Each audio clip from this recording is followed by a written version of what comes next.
Muy bien, buenos días con todos y con todas. Continuamos con el desarrollo de esta audiencia de control de acusación.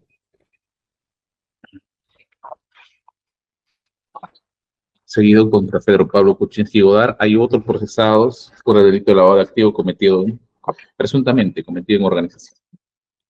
Presunta comisión de lavado en organización. Muy bien, pero a ver, tuve una demora porque han presentado unos escritos que me han hecho llegar en último momento. Son dos. El primero aparece firmando el profesor Percy García Cabero, que defiende a Gerardo Rafael Sepúlveda Quesada y indica adecuación de argumentos de excepción de procedencia y de acción deducida de conformidad con la reciente ley, la 32.108, la que establece un tratamiento en cuanto a los criterios para al considerar si nos encontramos frente a una organización criminal. Y el otro, bueno, este es con el número 34.137/2024. Y el otro escrito, 34.134/2024, pues es muy parecido en cuanto, por no decir lo mismo, ¿no? En cuanto a la confección del contenido, confección y contenido, postulado por Hugo Marticorena Collantes, de First Capital, Inversiones de Tesorería Limitada. ¿Estos deben ser admitidos? ¿Letrados? ¿No estamos fuera del artículo, del plazo del artículo 350? ¿O cómo opera esto? ¿Cuál sería la justificación para admitirlos? Los escucho. Muchas gracias, señor. Sí, muchas gracias, señor juez. Muy buenos días, doctor. Bueno, la razón definitivamente de esta adecuación de las argumentaciones jurídicas que en su momento se hicieron en la excepción de improcedencia de acción que oportunamente nosotros planteamos dentro de los 3 días de corrido el plazo de absolución de la acusación, es sencillamente porque esto se trata de un hecho posterior a la presentación del escrito. Situación que no es tampoco extraña, por lo menos en otros incidentes o aspectos que se discuten a nivel de etapa intermedia, como puede ser la incorporación de nuevos elementos de convicción o, en todo caso, pruebas que han surgido con posterioridad a la presentación del requerimiento acusatorio. En el presente caso, señor juez, como es por todos conocido, ha habido hace poco una reciente modificación al artículo 317 y a la ley de crimen organizado que ha establecido, diríamos en algunos casos precisado, más que establecido, o incluso también en algunos aspectos establecido, algunos puntos relevantes en cuanto a la configuración del delito de asociación y de organización criminal.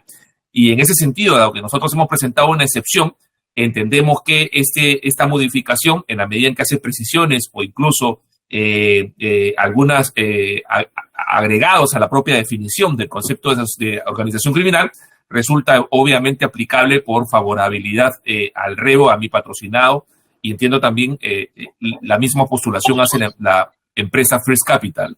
Por esas razones nosotros hemos presentado este escrito, además porque no queremos sorprender al Ministerio Público en el control material en el que ya estamos a puertas de entrar, con alegaciones que no están en nuestro escrito, y para que en todo caso el Ministerio Público tenga conocimiento oportuno de los mismos, porque es inevitable que nosotros lo oralicemos y usted, obviamente, señor juez, dentro de la labor de control, también tenga en consideración como una variante posible en cuanto a la definición de si los hechos son realmente típicos o no. Esa es la razón, es decir, no hemos tenido la posibilidad de poder hacer esta adecuación antes de, o en el momento en el que presentamos la absolución correspondiente, porque esta modificación ha sido de hace unos días. Nosotros hemos estudiado la modificación y hemos encontrado estos aspectos relevantes y por eso hemos hecho la indicación correspondiente para que también se le corra trasladado al Ministerio Público. Está bien. El doctor Marticorena está presente. Quisiera escucharlo. Sí, doctor. Buenos días. Y buenos días. Su intermedio a todos los presentes. Solamente para agregar algo adicional a lo señalado por el doctor Percy García Cabero, la finalidad de la presentación de este escrito es para que se tome en cuenta al momento en que su despacho empieza a controlar la excepción de improcedencia de acción que hemos presentado tanto el señor Gerardo Rafael Sepúlveda como la empresa First Capital. Ya. Y también comparte el mismo argumento de que al ser una ley posterior a la fecha de la elaboración de su petición de excepción de procedencia y acción, estableciendo estos criterios. Sí, sí. En la misma línea, doctor, efectivamente, esta ley se publicó el 9 de agosto, que vigencia el 10 de agosto, es decir, de este año, con posterioridad al tiempo, a la oportunidad procesal otorgada para efectos de traslado a la acusación y también en ese extremo para formular excepciones si es que considerábamos pertinentes. Nosotros hemos presentado, tanto la defensa de Gerardo Rafael Sepúlveda como de First Capital, hemos presentado excepciones de improcedencia de acción en el extremo del agravante de lavado de activos por organización criminal, y es en ese sentido que estamos presentando también este escrito, dada la reciente modificación de la norma, a fin de que pueda ser valorado al momento, reitero, en que se vea las excepciones de improcedencia de acción. Señora fiscal, la escucho, es su oportunidad. Sí, señor magistrado, buenos días. Al respecto, consideramos que, en primer lugar, como se ha venido señalando a lo largo de las sesiones de audiencia, en este caso solamente se está imputando el delito de lavado de activos con la agravante organización criminal. No se está imputando como un delito aparte o un delito en concurso el artículo 317 que señalan ha sido modificado. Asimismo, cualquier modificación posterior que hubiere no correspondería de aplicación inmediata, en tanto que nosotros estamos basándonos en la ley aplicable en la vigencia en el tiempo, así como hemos hecho los cuadros de precisión respecto a cuál va a ser la ley aplicable en cada uno, en el delito de lavado de activos que se imputa. Se ha considerado en ese sentido la ley vigente al momento de la comisión de los hechos, y es por ese motivo que consideramos no resultaría de aplicación.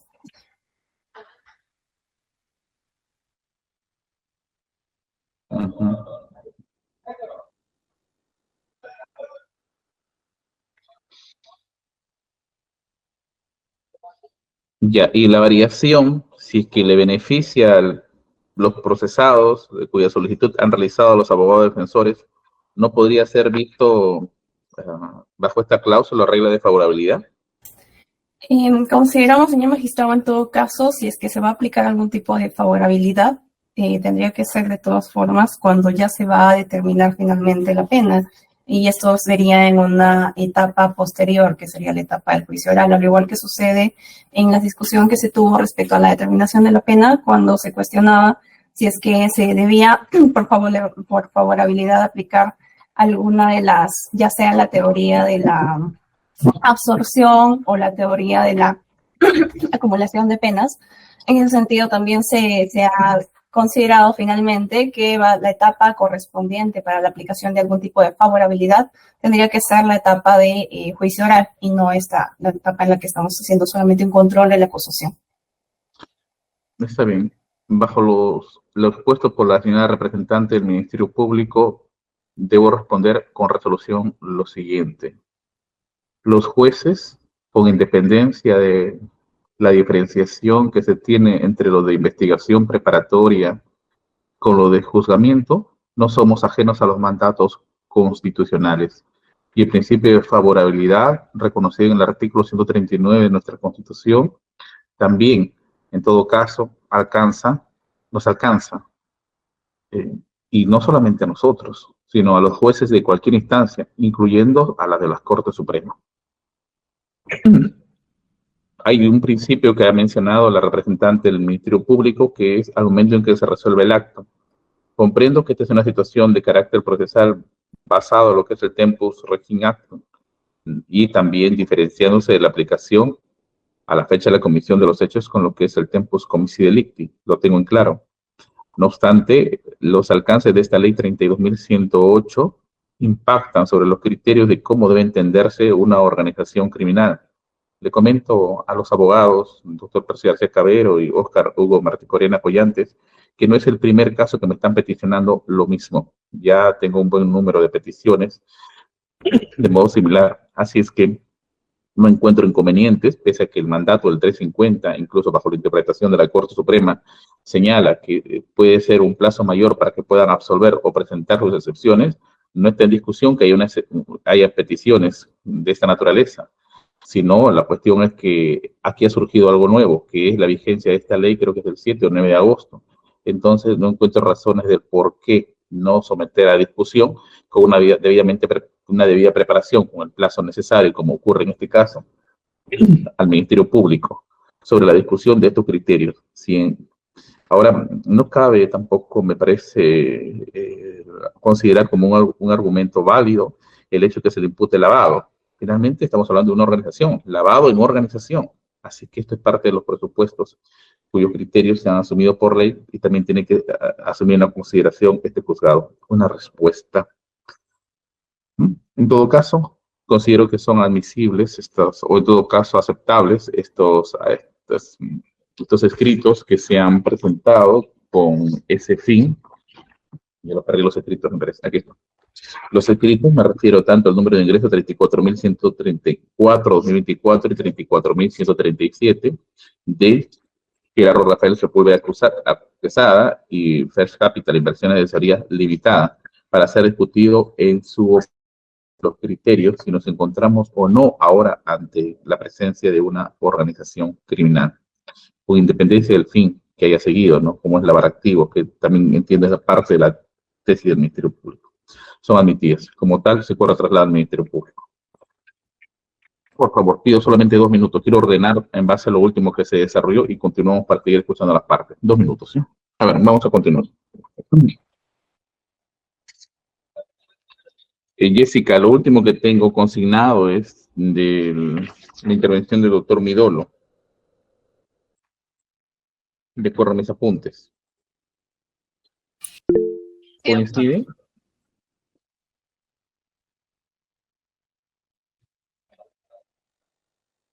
Jessica, doctor Midolo, ¿lo escucho? Sí, doctor. Solamente quería efectuar una consulta antes de proseguir Sí. con escuchar su decisión respecto a las observaciones que quedaron pendientes. ¿Cuáles van a ser los efectos de la decisión que usted ha tenido respecto a los escritos que presentaron las defensas que me antecedieron en la intervención? Entiendo yo que básicamente lo que ha aclarado es que esto se verá en la etapa de control material, ¿no? O sea, no se va a hacer ningún tipo de renovación de plazos, ni se va a correr traslado para que podamos pronunciarlos al respecto, si lo pudiera aclarar. ¿Aclarar algo ya resuelto, doctor Midolo? Sí, lo que pasa es que no me queda claro la parte resolutiva de su decisión, ¿no? Si bien es cierto, ha aceptado los escritos, que me parece correcto, y le ha corrido traslado a la fiscalía, pero ¿cuáles serán los efectos de eso, no? Porque si es básicamente que se va a tener que ver el tema cuando veamos el control material, entonces simplemente Sí, no tendría mayor repercusión, ¿no? Sí, significaría, doctor Midolo, a ver, algo por el cual parte el doctor Percy García Cabero y que es correcto, es que en el caso de las absoluciones o peticiones como medios técnicos de defensa han tenido una oportunidad para ser postulados, y esto es conforme al plazo del artículo 350 del Código Procesal Penal, creo que nadie discute. Y la situación del acuerdo plenario es que si brinda más plazo, bueno, en ese plazo pueden presentar toda su documentación, siempre bajo el tema de que la caducidad opera para la defensa, 144 del Código Procesal Penal. ¿Ya? ¿Y cuáles serían los efectos? Que si es que no se plantea del modo como se ha hecho, las defensas estarían limitadas a poder abordar el contenido, por ejemplo, de la reciente modificatoria de la Ley 32.108. Lo que esto da lugar a que, si son admitidas, entonces estén habilitados para exponerlo con sus argumentos inicialmente que habrían construido dentro de la improcedencia de acción. No sé, o dicho en otras palabras, están habilitados para poder exponer también los alcances de esta ley que les resulta beneficioso. Incluso, por eso asumía que la consulta de repente que me formulaba era porque usted también iba a hacer algo similar para su patrocinado, no lo sé. Eso dependerá de usted. No, por supuesto. Lo que pasa es que teníamos nosotros claro desde la defensa que lo íbamos a hacer en la siguiente etapa, ¿no? Evidentemente. Solamente que quería que ratificara eso, ¿no? Pero me queda claro su decisión, doctor. Y como es una cuestión nueva, no conocida, por supuesto, porque es una actuación del legislador, no veo las limitaciones, siempre dentro del principio de favorabilidad que le hago mención y que esto se recoge incluso en el sistema interamericano. que pueda ser discutido en el momento oportuno con la habilitación de estos fundamentos, si que consideran que eso también les es beneficioso para su patrocinado, doctor Midoro. Sí, perfecto, muchas gracias. Con usted hemos concluido el último debate. Sí, estaba pendiente que usted emita su decisión, ¿no? Fue lo que se quedó en la audiencia. Voy a seguir escuchando en todo caso, porque veo que muchas de las materias coinciden con otro cuestionamiento. Mejor para una cuestión también de congruencia, voy a escuchar a todos y con esto concluir este aspecto, doctor Midoro. En todo caso, continuaré con la siguiente defensa. Muchas gracias. Gracias. Muy bien. Entonces, de acuerdo a mi...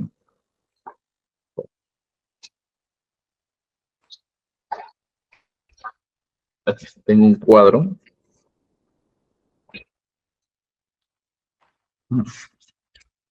Sí, es Pedro Pablo Kuczynski Godard. Ahora correspondería a Gloria Jesús Kisis Wagner. Y luego First Capital. Está la doctora que asume la representación. O el doctor. Señor magistrado, ¿cómo está? Buen día. Buenos días, doctor. Lo escucho. Señor magistrado, solamente para ordenarnos, seguimos con las observaciones formales. Discúlpeme, tuve un problema con el audio. Sí, doctor. Continuamos con las observaciones formales. Estamos en el ámbito de la... Observaciones civiles. Sí, observaciones Doctor, civiles. Con respecto a nuestras observaciones civiles, ya la Fiscalía, discúlpeme, la Procuraduría, en su momento, y usted ya lo decidió, han sido subsanados, ¿no? Era respecto a la individualización de los montos por cada hecho, ya se realizó y está en el punto primero de la pauta que usted dio en el cuadro de las observaciones.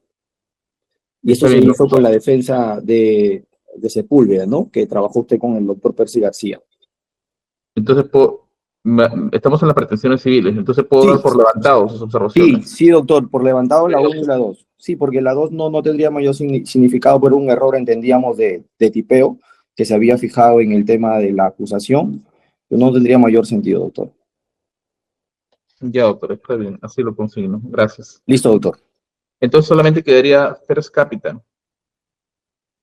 Es algo que he equivocado acá. Doctor Martí Corena, es su turno, doctor. Gracias, doctor, con su venia. Son 3 observaciones, señor magistrado, que están en la página 24 del acta correspondiente.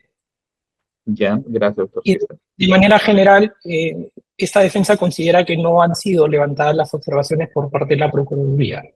Si usted me permite hacer referencia a la primera para ir en orden. Claro que sí, doctor, lo escucho. Sí, de manera muy concisa, señor magistrado, para que se pueda entender el sentido del mandato que usted emitió en relación a esta primera observación, solamente, reitero, de manera muy concisa voy a hacer referencia a la observación que nosotros planteamos, y era el hecho de que no se había individualizado el quantum indemnizatorio en el extremo de la empresa First Capital, incorporada al proceso como tercero civilmente responsable. Al momento de nuestra intervención inicial, hicimos referencia al artículo 1981 del Código Civil, que como todos sabemos establece la responsabilidad penal vicaria, en el sentido de que el tercero civil responde en tanto el imputado que haya cometido el delito lo haya hecho bajo sus órdenes o, en todo caso, en el ejercicio del cargo o en cumplimiento de un servicio respectivo. Como recordaremos, señor magistrado, a la empresa First Capital lo consideraron tercero civilmente responsable en función a que el señor Gerardo Sepúlveda habría presuntamente cometido delitos en el desempeño de su cargo como socio fundador de esta compañía. ¿De acuerdo? Y en ese momento nosotros decíamos que la Procuraduría, en su escrito inicial, donde había planteado su pretensión civil, no había hecho esta individualización, al punto, pusimos como ejemplo, de que, por ejemplo, en el hecho número 5, referido a Rutas de Lima, donde a Gerardo Sepúlveda le imputan la comisión de un delito de lavado de activos a título personal, es decir, por haber recibido dinero en una cuenta personal y no en la cuenta de la empresa First Capital. En ese hecho particular no se había establecido ningún tipo de imputación contra First Capital. En ese sentido, señor magistrado, su despacho hace referencia en esta primera observación al hecho número 5 y señala que según la defensa no se hace mención a la empresa For Capital, no obstante el Ministerio Público había, de manera general, establecido la solidaridad con relación a todos los hechos atribuidos en general a todos los imputados.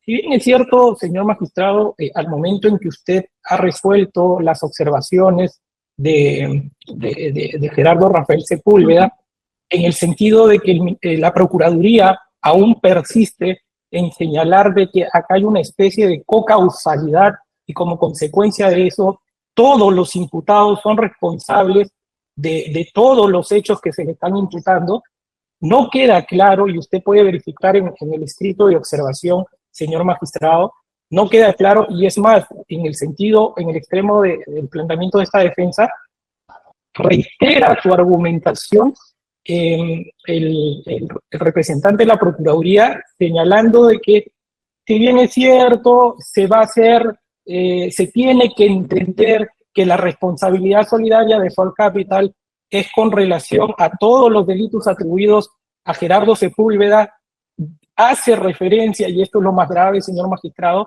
dice que en los términos de la resolución o el auto que lo incorporó a esta empresa, que la incorporó como tercero sirviente responsable. Así de manera genérica lo señala. Es decir, señor magistrado, en el fondo es como si el Ministerio Público, titular de la acción penal, dijera en su acusación que le atribuye determinados delitos a una determinada persona en base a determinados hechos, pero respecto a otros se remite, por ejemplo, a la disposición de formalización de la investigación preparatoria.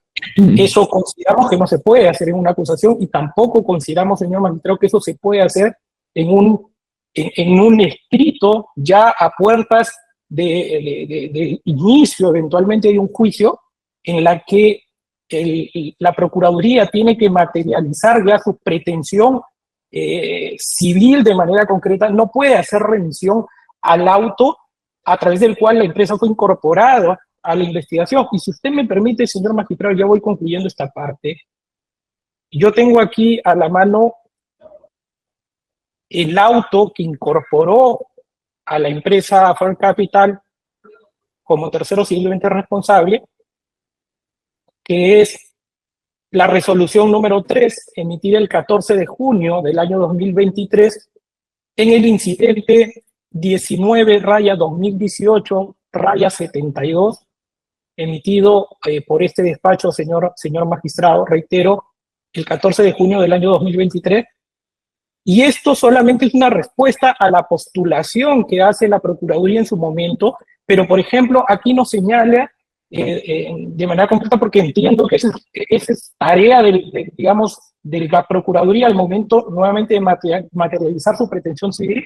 Acá no se hace referencia a ningún monto o a ningún hecho en particular que se le atribuya a Gerardo Sepúlveda, o mejor dicho, a la empresa For Capital, cosa que el representante del Ministerio Público señala, reitero, en su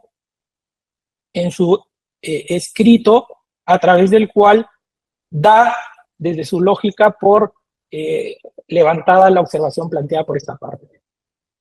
En ese sentido, señor magistrado, nosotros solicitamos que es necesaria hacer la individualización, porque no se puede decir de que única y exclusivamente, como señala, o de manera general, señala la Procuraduría, que For Capital es responsable, o mejor dicho, sí, es responsable solidariamente de todos los hechos atribuidos a Gerardo Rafael Sepúlveda sobre la base de la responsabilidad vicaria establecida en el artículo 1981 del Código Civil. ¿Por qué? Y con esto ya termino, señor magistrado, porque usted recordará que en la tesis planteada anteriormente por la Procuraduría dice además que Gerardo Sepúlveda es responsable solidariamente de todos los delitos que están siendo imputados, por ejemplo, en el hecho número 2. Es decir, Gerardo Sepúlveda es, en la lógica de la Procuraduría, responsable solidario de los delitos que ha cometido presuntamente Pedro Pablo Kuczynski, también Gloria Clisí y el señor Bernaola. desde la lógica de la Procuraduría. Entonces, si dice que Fair Capital es solidario de todos aquellos delitos, de todos aquellos delitos imputados a Gerardo Sepúlveda, y a Gerardo Sepúlveda lo hacen solidario de otros delitos a otras personas, no entiende esta defensa cómo eso se puede plasmar de cara a nosotros también poder ejercer adecuadamente nuestra defensa en el extremo de la pretensión civil en un eventual juicio. En ese sentido, señor magistrado, reiteramos, la Procuraduría no ha cumplido con hacer esa individualización que es necesaria de cara a establecer, o mejor dicho, habilitar un mejor ejercicio del derecho de defensa de la empresa Fair Capital en ese extremo. A ver, la Procuraduría, sobre Sí, todo sí. de este... ¿Pero va a continuar? Sí, señor juez, me Sobre subvenía. todo ese hecho 5, referido a la primera observación. Exacto, eso quería precisar, que la observación venida en esta audiencia es sobre el hecho número 5 y nosotros hemos cumplido con absorberla, pues como se ve en nuestro escrito de subsanación de la observación, hemos indicado, el hecho 5, la imputación se da al acusado Sepúlveda Quesada en las circunstancias que suscribe la recepción como único titular y beneficiario de la cuenta en dólares 9985234390 del Banco Huachora por el monto de $200,000 de fecha 12 de enero del 2007, proveniente de la concesionaria Interoceánica Sur, tramo 3, con conocimiento del origen ilícito. En ese sentido, si la imputación está directa al investigado, no cabe aquí la responsabilidad de First Capital. Por ello, en el siguiente párrafo nosotros hemos puesto, corresponderá solidariamente de manera objetiva para aquellos hechos en los que concurran los supuestos por lo que fue incorporado. Si bien ha manifestado mi colega precedente la responsabilidad vicaria en el artículo 981 del Código Civil, que indica expresamente, aquel que tenga u otro bajo sus órdenes responde por el daño causado a este último. Como hemos mencionado en líneas arriba, el hecho número 5 es por la imputación del acusado Sepúlveda. Por lo tanto, nosotros hemos absuelto esta observación. Y solicitamos se tenga a usted, señor magistrado, se tenga por absuelta, pues no estamos implicando a la empresa First Capital en el hecho 5. Si bien es cierto, está Sepúlveda, pero la imputación viene porque él recepcionó como único titular y beneficiario. Por estas consideraciones, nosotros solicitamos se tenga por absuelta la observación. A ver, otro Maticorena, por ser titular de la cuenta. Macovia es, ¿no? O Wachovia, no, Macovia. Es eso, ¿no es cierto? Ajá, Macovia. sí. Macovia. Sí, ya está en ese recuerdo. A ver, doctor Maticorena. Solamente voy a hacer referencia al fundamento 2.4.3 del escrito de absolución de la Procuraduría, que la representante a su momento ha hecho referencia, pero no ha leído completo este párrafo. Dice, en ese sentido, el tercero civilmente responsable solo responderá solidariamente y de manera objetiva por aquellos hechos en los que concurran aquellos supuestos por lo que fue incorporado al proceso, es decir, en los que se ha establecido una participación contenida en el artículo 1981 del Código Civil con el acusado Gerardo Rafael Sepúlveda. Dice expresamente, descritos en la resolución que incorpora a dicha empresa como tercero civilmente responsable. Yo le he hecho referencia a la resolución, señor magistrado, y aquí estaríamos ante un supuesto de motivación por revisión, entenderíamos. Cosa que nosotros consideramos que no se puede hacer en este escrito, por eso ponemos el ejemplo de que es como si la Fiscalía dijera, esta es mi acusación y lo que no está dicho acá me remito a la formalización. Eso no es así, porque tiene un sentido la acusación y también tiene un sentido el escrito en la que la Procuraduría, luego de haberse llevado a cabo la investigación preparatoria, tiene que precisar su pretensión civil.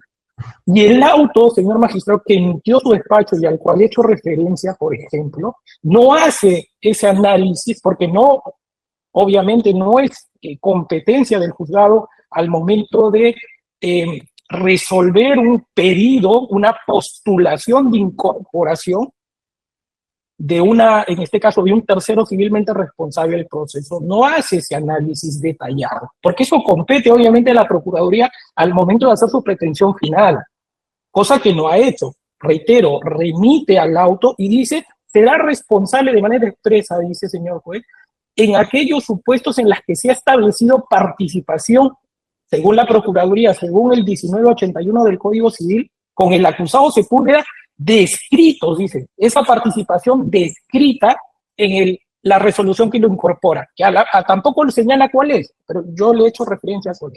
Reitero, señor magistrado, la referencia al hecho número 5 fue como ejemplo para advertir claramente que la Procuraduría no había hecho la individualización de manera completa. Usted revisa el escrito postulatorio de la Procuraduría, su pretensión civil, que es materia de control, señor juez, y no dice absolutamente nada respecto al sustento a partir del cual First Capital debería responder solidariamente.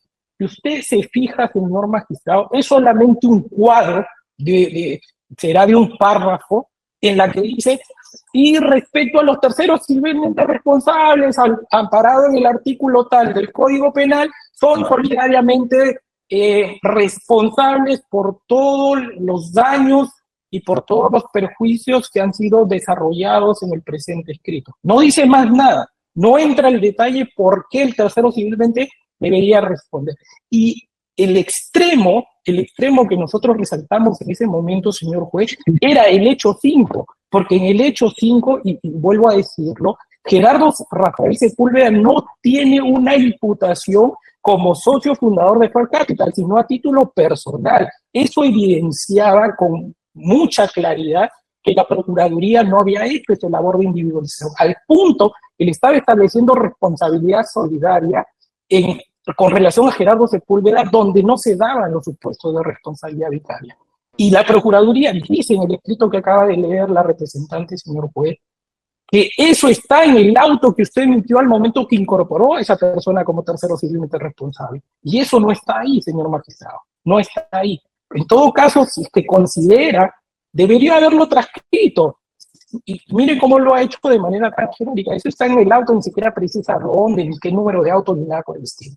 Está teniendo una motivación de remisión, señor magistrado, que nosotros consideramos que no es válida en esta instancia en la que estamos, reitero, donde ya la Procuraduría tiene que hacer una pretensión definitiva. Tengo una pregunta, doctor Martí Corena. Cuando estamos bajo el supuesto de que First Capital es tercero civil, ¿es así? Es correcto, señor magistrado. Tiene un auto de incorporación al proceso en estos temas. Y no es discutible que el único titular de la cuenta en dólares Bacovia ha sido para recepción del dinero de Irsa Sur de respecto al hecho 5, su patrocinado, no, el imputado, Gerardo Rafael Sepúlveda Quesada, ¿es cierto? Ahí en ese extremo, señor magistrado, el Ministerio Público le imputa haber recibido dinero a Gerardo Sepúlveda en una cuenta personal, sin intervención de First Capital. First Capital no interviene en los pagos que se hicieron por los servicios de asesoría financiera prestados respecto al proyecto Irsa Sur, tramo 2 y 3. Por eso es que no hay imputación en ese hecho global de Irsa Sur contra First Capital. ¿Esa cuenta en dólares a quién le pertenece? ¿A Gerardo Rafael o es de la empresa First Capital? Le pertenece a Gerardo Rafael Sepúlveda a título personal y eso se señala en la acusación de manera expresa. ¿Mi Procuraduría? Sí, señor magistrado, como he manifestado anteriormente, el hecho 5 está con la imputación directamente a Gerardo Sepúlveda, más no a First Capital ni beneficiario First Capital. Por esas consideraciones nosotros entendemos que ya está por absuelto la observación. El abogado colega presente ha manifestado más hechos de lo que usted vino en su acta del 12 de junio, que ha pedido que se absuelva. No negamos de que el tercero civil también participe en los hechos 2, 4 y 6. Sin embargo, en este hecho específico, 5, estamos hablando de Gerardo Sepúlveda como titular beneficiario del dinero que se cobró, los $200,000 el 12 de enero. Por eso esta Procuraduría entiende que ya está por absuelto con el escrito de subsanación.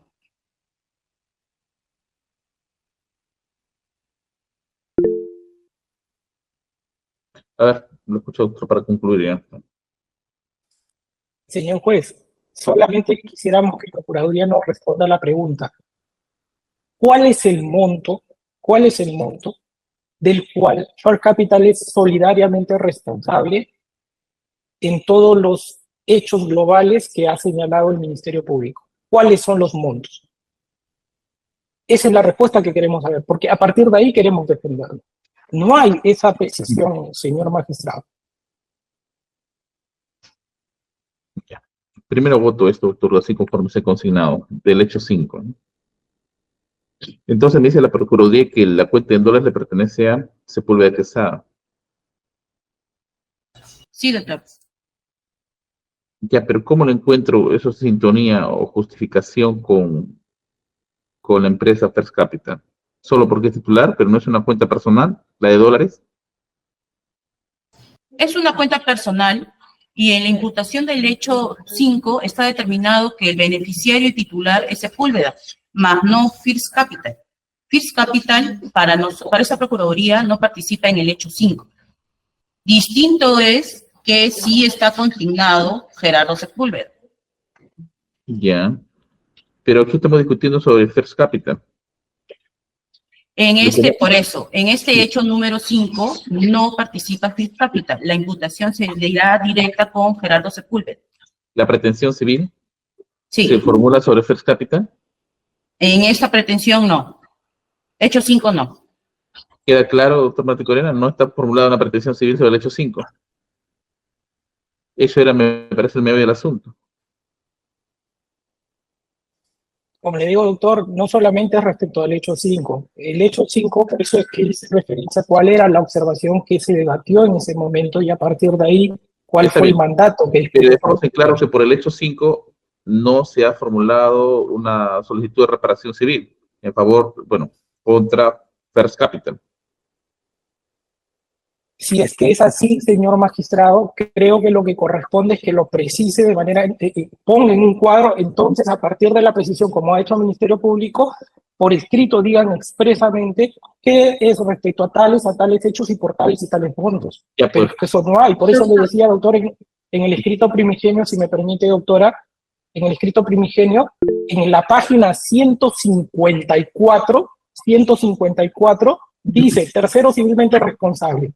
En el presente caso, todas las pretensiones indicadas en este apartado, todas, dice, están dirigidas contra los acusados partícipes en cada uno de los hechos, objeto de imputación, así como contra las personas jurídicas que han sido incorporadas al proceso como tercero civilmente responsable, a fin de que respondan solidariamente con los demás coacusados, así, general, por el objeto civil del proceso. Dichos terceros civilmente responsables son los siguientes: Westfield Capital, acusado vinculado Pedro Pablo Kuczynski; tercero civil, First Capital, inversiones y asesorías, acusado vinculado Gerardo Rafael Sepúlveda. Y no hay más.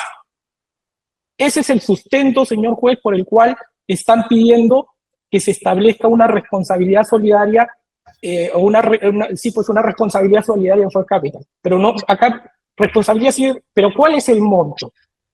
¿Cuáles son los hechos? ¿Es suficiente? ¿Esto cumple con el estándar de motivación, señor juez? Sí, está bien, pero a ver, vamos. Primero quiero centrarme sobre lo que tengo a disposición de acuerdo a la primera observación, que es el hecho 5. La Procuraduría ha manifestado de que no hay una pretensión civil respecto del hecho 5. Y lo que pedía a la Procuraduría, el abogado, al menos que por escrito lo pueda consignar, porque no lo entendía así. Es posible por escrito indicar, en todo caso, que el hecho 5 no hay pretensión civil, porque solo está dirigido a una cuenta en dólares personal que corresponde a Gerardo Rafael Sepúlveda Quesada. ¿Es posible, doctor? ¿Sí? Doctor, lo que pasa es de que la observación viene por el hecho 5, porque está incluido First Capital, como usted lo ha mencionado. Nosotros hemos indicado que en el hecho 5 está la imputación a Gerardo Sepúlveda. Distinto es la solidaridad de la reparación global que se está dando. Aquí nosotros no podemos zanjar que no tiene responsabilidad, porque en nuestro escrito de absolución a requerimiento acusatorio, nosotros hemos expresado, como también lo ha manifestado el colega presente, la responsabilidad solidaria. Eso no lo vamos a determinar acá, eso lo vamos a determinar en la etapa pertinente. Hemos indicado los artículos 1182 de la responsabilidad solidaria, no se presume, solo la ley o el título de la obligación lo establecen de forma expresa. En esta instancia, en esta etapa, nosotros no podemos decir que no le corresponde en el hecho 5. ¿Por qué? Porque de acuerdo a la responsabilidad vicaria, y es lo que creo que el colega lo está relacionando, como está en el hecho 5 Sepúlveda, le corresponde a Fix Capital. En nosotros que hemos asumido la imputación de Sepúlveda, en este hecho solo está como la imputación directamente a él, porque él fue beneficiario de la cuenta. No hemos mencionado First Capital. Por esas consideraciones nosotros... No lo he mencionado, pero igual, entonces no le alcanza la pretensión civil por este hecho número 5, solo para el hecho número 5. Doctor, es solidaria. Es solidaria la responsabilidad. ¿Le alcanza también a First Capital? De acuerdo al artículo 1981, responsabilidad vicaria, si ha tenido un beneficio, le correspondería. En esta etapa nosotros no podemos determinar si le corresponde o no le corresponde la solidaridad. Lo que estamos determinando es que en este hecho la imputación se va con Sepúlveda por ser beneficiario directo, él como persona natural. Y por eso consulté, a ver, si es que el beneficiario Sepúlveda, porque es su cuenta cuenta en dólares donde ha recepcionado ese dinero, en todo caso, ¿cómo le alcanza la situación o cómo se vincula en este caso First Capital? Eso es lo que no me queda claro. First Capital se vincula por la resolución número 6 que fue incorporada al proceso. Yo presumo que el colega presente lo ha vinculado por la imputación que está directa Sepúlveda. Pero bien establecido está lo que ha indicado la Fiscalía, que Sepúlveda recepcionó como titular de beneficiario de la cuenta de Guashoba por los $200,000. Y proveniente de Irsa Sur. Irsa Sur, tramo 2 y 3.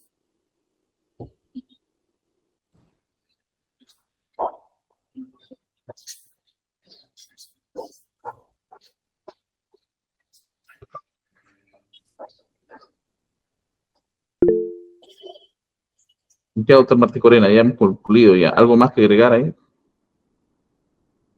Sí, doctor, precisamente, nuevamente, usted también se puede percatar, no queda claro si es que en su absolución dice si es que First Capital puede ser solidariamente responsable por el hecho 5. Al parecer del escrito dice que no, pero ahora la representante del Procuraduría dice que sí. Y en todo caso dice, y yo quiero, doctor, que usted pueda centrarse a eso, en el 2.43, dice, supuestamente ya hace la precisión, dice, va a ser por todos los hechos imputados a Gerardo Sepúlveda, y que están señalados, dice, en el auto que usted emitió, que es el auto de incorporación. Y en ese auto de incorporación no está ese desarrollo, señor magistrado, porque no corresponde, decíamos, a su juzgado en ese momento, cuando vio la incorporación de señalar en qué hechos concretamente son. Eso es tarea de la Procuraduría. Ahora Procuraduría nos está diciendo que eso no se tiene que hacer aquí, se tiene que hacer en el juicio. Entonces, yo digo, ¿de qué me voy a defender en el juicio si no sé que solidariamente responsable de qué hechos concretamente puede ser imputados a Gerardo Sepúlveda? ¿Puedo ser yo solidariamente responsable? Eso es lo que no sabemos. Voy a verificar el escrito, es justamente lo que me indica. Me dijo 2.4.3, señor magistrado, del escrito de absolución. Está, a ver, esto no tiene número, pero es el número 22, aparece. Ya, voy a revisar. El escrito de absolución de Procuraduría. Permítame suspender unos 5 minutos para revisar eso. Por favor, Jessica, facilítame ese escrito, específicamente este punto. Ya, suspendo 5 minutos. A ver, la Procuraduría, antes de que puedan resolver esto, solo tengo una pregunta, o en todo caso reiteraré unas preguntas. Quiero saber si es que First Capital se encuentra incluido en el hecho número 5, porque es de materia de discusión. ¿Está incluido? No, doctor. No está incluido. Hay un cuadro que ha presentado el abogado defensor, que lo reproduce en la página 3 y 7 de un escrito con número de ingreso 16.912-2024, donde usted manifiesta, Procuraduría, de que el tema de instrumentalización es por 6 hechos presuntamente delictivos. Hecho 2 que subdivide, hecho 4 que subdivide, hecho 6 con la misma fórmula. No encuentro el hecho 5. ¿Es así? Así es. Ciérrame. Resolución siguiente. El tema que se discute en esta ocasión es la primera observación que ha sido formulada por First Capital. Está en relación al hecho 5. En este caso, lo que se consignó recogiendo los cuestionamientos formulados en su oportunidad, es que la empresa First Capital Inversiones y Asesorías Limitada no se le había atribuido la recepción de dinero sino fue a título personal por parte del ciudadano chileno Gerardo Rafael Sepúlveda Quesada. Y se le indicó expresamente, como están consignados en las actas respectivas que fueron levantadas con ese fin de consignar estas observaciones, que tendría que analizarse si es atribuible el hecho 5 a la empresa First Capital, es decir, toda vez que para el hecho en mención, el hecho 5, a ver, ¿qué ha manifestado la Procuraduría? Que en la presente sesión que el hecho 5 no le es atribuible. Al igual, en todo caso, reitero, este escrito 16.912-2024 que ha sido presentado por la defensa técnica. En la medida en que en el ítem 3.1.4 se señala que First Capital Asesorías Limitada se le atribuye haber sido instrumentalizada en 6 hechos presuntamente delictivos. Hecho 2, lavado de activos en la suma de $1.879.122.17 americanos proveniente de Transportadora de Gas de Perú, TGP. Hecho 4, el lavado de activos por la suma de $1.051.891.68 americanos del transporte trasvase vinculado al proyecto trasvase Olmos proveniente de la empresa brasileña Odebrecht. Y el hecho 6, que es el lavado de activos por la suma de $4.592.764 americanos vinculados a Vías Nuevas de Lima.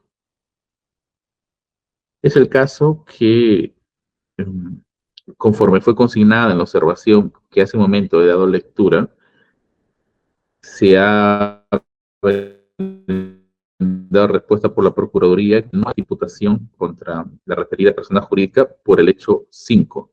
Y esto nos ha aclarado su abogado defensor cuando refiere que la recepción como único titular, no, la Procuraduría ha sido, que la recepción como titular de esta cuenta en dólares en Barcovia por los tramos IRSA 2 y 3 solo le alcanza a Gerardo Rafael Sepúlveda Quesada. En esa medida, el juzgado tiene en claro que por el hecho 5, pues no se ha desarrollado imputación contra First Capital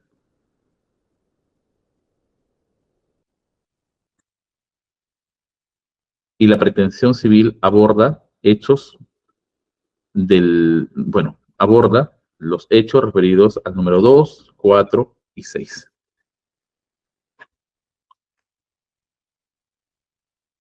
Las razones han sido expuestas. Corresponderá al juez de juzgamiento evaluar respecto a esos hechos si la determinación del quantum, del modo como éste haya concurrido como tercero civil responsable.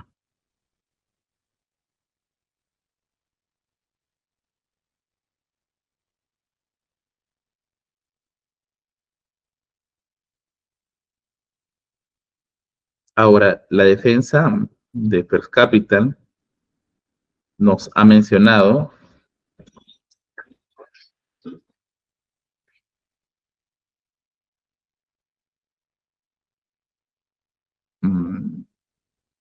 la no presencia, en todo caso, de la persona jurídica, que representa, debido a la imputación que ha sido formulada solo contra Gerardo Rafael Sepúlveda Quesada. Pero como expresado, la Procuraduría Pública ha desarrollado ámbitos en lo referente al tema de la pretensión civil por hechos que son distintos al número 5. Encuentro coherencia, en todo caso, para entender que por esos hechos 2, 4 y 6 se discutirá en la etapa correspondiente lo referente a la pretensión civil. Habiendo ya aclarado que en la primera observación no le alcanza el hecho 5 a First Capital Inversiones de Asesoría Limitada. Que así se resuelve, levantando la observación.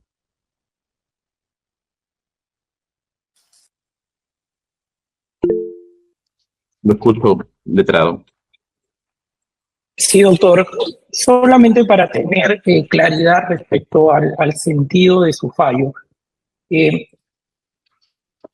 Tanto en la pretensión, en el escrito inicial de la Procuraduría, donde postuló su pretensión civil, o la definió en todo caso, la perfiló, y en el escrito de subsanación no se hace una mención expresa a que la misma comprende estos hechos que usted acaba de señalar en su resolución. Al hecho 5. No, de manera general. Solamente mencionan que será responsable por todos los hechos, dice en el escrito primigenio. En el segundo escrito de levantamiento de observaciones, Procuraduría dice que solamente serán en aquellos hechos en los que concurren los presupuestos de la responsabilidad vicaria y que según Procuraduría están desarrollados en el auto que emitió su despacho para incorporar a Fair Capital como tercero civilmente responsable del proceso, pero no se indica de manera expresa cuáles son esos hechos. Entonces yo entendería, en todo caso, doctor, le pediría que se pueda hacer la aclaración, si es que usted está emitiendo un fallo subsanando la observación de esta parte y corrigiendo, en todo caso, la pretensión civil en el sentido de que solamente son estos hechos, o en todo caso está ordenando que precise de manera expresa Procuraduría mediante escrito cuáles son expresamente los hechos a partir del cual está requiriendo responsabilidad solidaria en Fair Capital. Yo entiendo de su fallo, doctor, si me permite muy respetuosamente, que usted está haciendo la corrección y creo que esa corrección le debería corresponder a Procuraduría, y si lo está haciendo o está afectando la misma, debería formularla por escrito, doctor, para que quede constancia de esa situación y esta pueda luego ser remitida eventualmente al juicio para hacer las defensas que usted ha señalado que tendríamos que hacerla ya. Doctora Zulema Díaz, una pregunta. ¿Tiene el escrito del abogado defensor, el que hace un momento de lectura, con número de ingreso 16.912-2024? Si me permite, doctor, un segundo, si lo tengo. Ya, sí lo tengo, doctor. En la página 3 hay un gráfico. ¿Eso está relacionado al tema de la pretensión civil? Así es, y es lo que usted ha referido. Así es, doctor. Y es el mismo que el abogado ha presentado. Distinto es, disculpe, señor magistrado, que el colega presente quiere que se determine que sobre ese hecho 5 no interviene First Capital. Vuelvo a repetir, la responsabilidad es solidaria. Se presume que en la etapa correspondiente el abogado deberá deslindar los hechos que le corresponden a la empresa. Que no estamos en esa etapa. Sí, pero nos regimos por ese cuadro, ¿no es cierto? Donde ha establecido todo eso sobre qué hechos ha sido instrumentalizado. Así es. El 2, el 4 y el 6. Nada más. Sí, doctor, no hago ninguna corrección a lo mismo que usted ha reproducido de la misma Procuraduría, donde se establece sobre qué hechos es donde se hace mención a First Capital de la instrumentalización para fines de la pretensión civil. Si me permite, doctor, solo para fines de dilucidación, es la única finalidad que tiene esta defensa. Al escrito al cual hacen mención, si me permite hacer la precisión o la consulta, en todo caso, es la objeción que nosotros presentamos a la reparación civil. ¿Usted tiene su escrito? Lo tengo a la mano, pero no sé si haciendo referencia a ese escrito. Procedencia de la objeción a la reparación civil, doctor. Así usted no lo considera. Doctor, pero precisamente el cuadro que nosotros hemos planteado, si usted me permite muy respetuosamente, es para fines de hacer la objeción. Eso no es un cuadro, señor juez, que ha sido postulado por Procuraduría. Pero en su caso, el hecho 5, como ha manifestado la Procuraduría, en el hecho 5, el cual es materia de observación y discusión,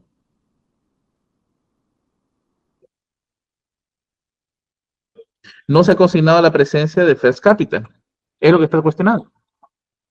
Pero por eso, doctor, y esto es lo que se ha resuelto, no forma parte. Está bien, doctor, por eso yo le digo esto con todo el afán de que esto se pueda aclarar simplemente. Lo que yo he hecho referencia en mi escrito es para precisamente sustentar la observación que yo estaba haciendo. Yo no estoy haciendo referencia a que Procuraduría ha hecho esa precisión. Procuraduría no ha hecho esa precisión. Usted está haciendo la precisión en este momento y yo lo considero válido. Ya, Pero el contenido tiene el mismo.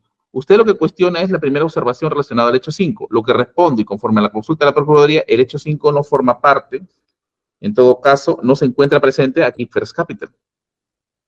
Por eso, doctor, esa precisión lo está haciendo ahora. Lo que estamos pidiendo en todo caso, doctor, es lo mismo que he mencionado en el escrito, y lo he repetido una y otra vez, incluso he consultado también en audiencia, que el hecho 5, como lo ha indicado la Procuraduría, no está presente su patrocinada, que es First Capital. Y la observación que me planteé es justamente del hecho 5, no hay más desarrollo aquí. Y eso es lo que he publicado. Así se deja anotado incluso en el auto que se emite en su oportunidad. No forma parte. Por eso le digo, doctor, pero en todo caso, usted está haciendo la precisión. Yo creo que la precisión la debería hacer Procuraduría por escrito. O sea, lo que usted está diciendo es que está aceptando verbalmente la Procuraduría, pediría, doctor, que se ponga por escrito para evitar futuras situaciones más adelante en las que se diga, no, pero este es el documento, no hay otro documento. El escrito no va a dar lugar a nuevos debates. No va a dar lugar a ningún debate, doctor. Totalmente de acuerdo con usted. Pero lo que he pedido, lo que usted ha mencionado y que está aceptando Procuraduría, que se ponga por escrito. Procuraduría. Doctor Fontubenia, en nuestro escrito de subsanación de las observaciones, nosotros hemos especificado en el primer párrafo la imputación a Sepúlveda. No hay imputación a First Capital, ni vinculación que hayamos descrito. Por lo tanto, nosotros no consideramos volver a presentar un escrito en donde se precise que no hay una imputación a First. Está bien. Lo debatido, sin desconocer el contenido de lo resuelto, la especialista de audio hace una consignación, ya, referido a lo último expresado por la Procuraduría Pública, en el sentido que First Capital no se encuentra comprendido dentro del hecho 5. ¿Sí? Y como tal se transcribe y eso tiene efectos vinculantes para todas las resoluciones que se puedan emitir. ¿Está bien? Y ha sido proporcionado. Porque es lo que se ha manifestado aquí. Que quede esa constancia de manera expresa, le pediría, doctor, para que yo también lo pueda hacer valer. Son los debates que se desarrollan. Está bien. Y la abogada está en una oportunidad. Vamos a la segunda observación.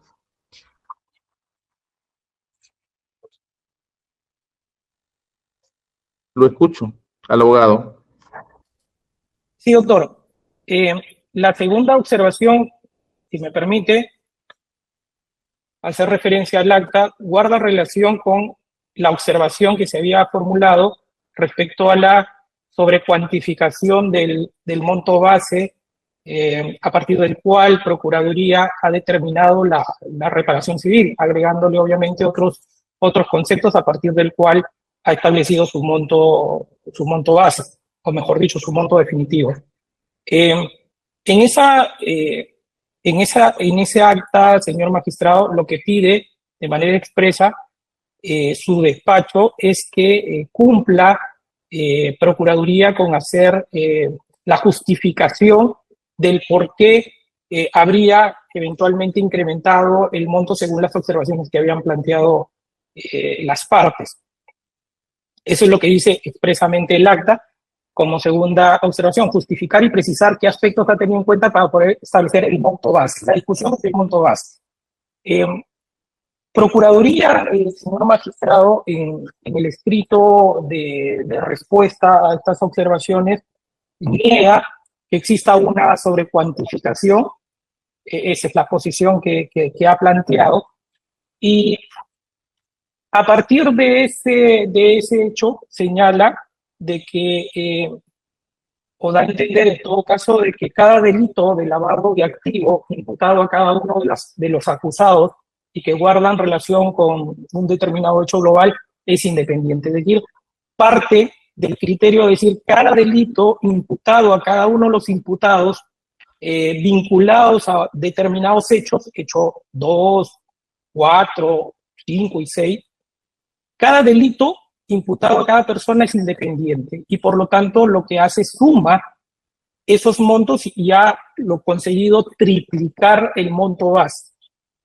Nosotros, señor magistrado, consideramos que no ha cumplido adecuadamente el Ministerio, la Procuraduría con absolver ese cuestionamiento, pese a que ha justificado nosotros consideramos que esa justificación no es adecuada y en ese sentido no ha cumplido con el requisito establecido en el Código Procesal Penal, más específicamente en el 349, de aplicación, consideramos analógica a la pretensión civil en el sentido de que la misma tiene que estar debidamente motivada en cuanto al monto.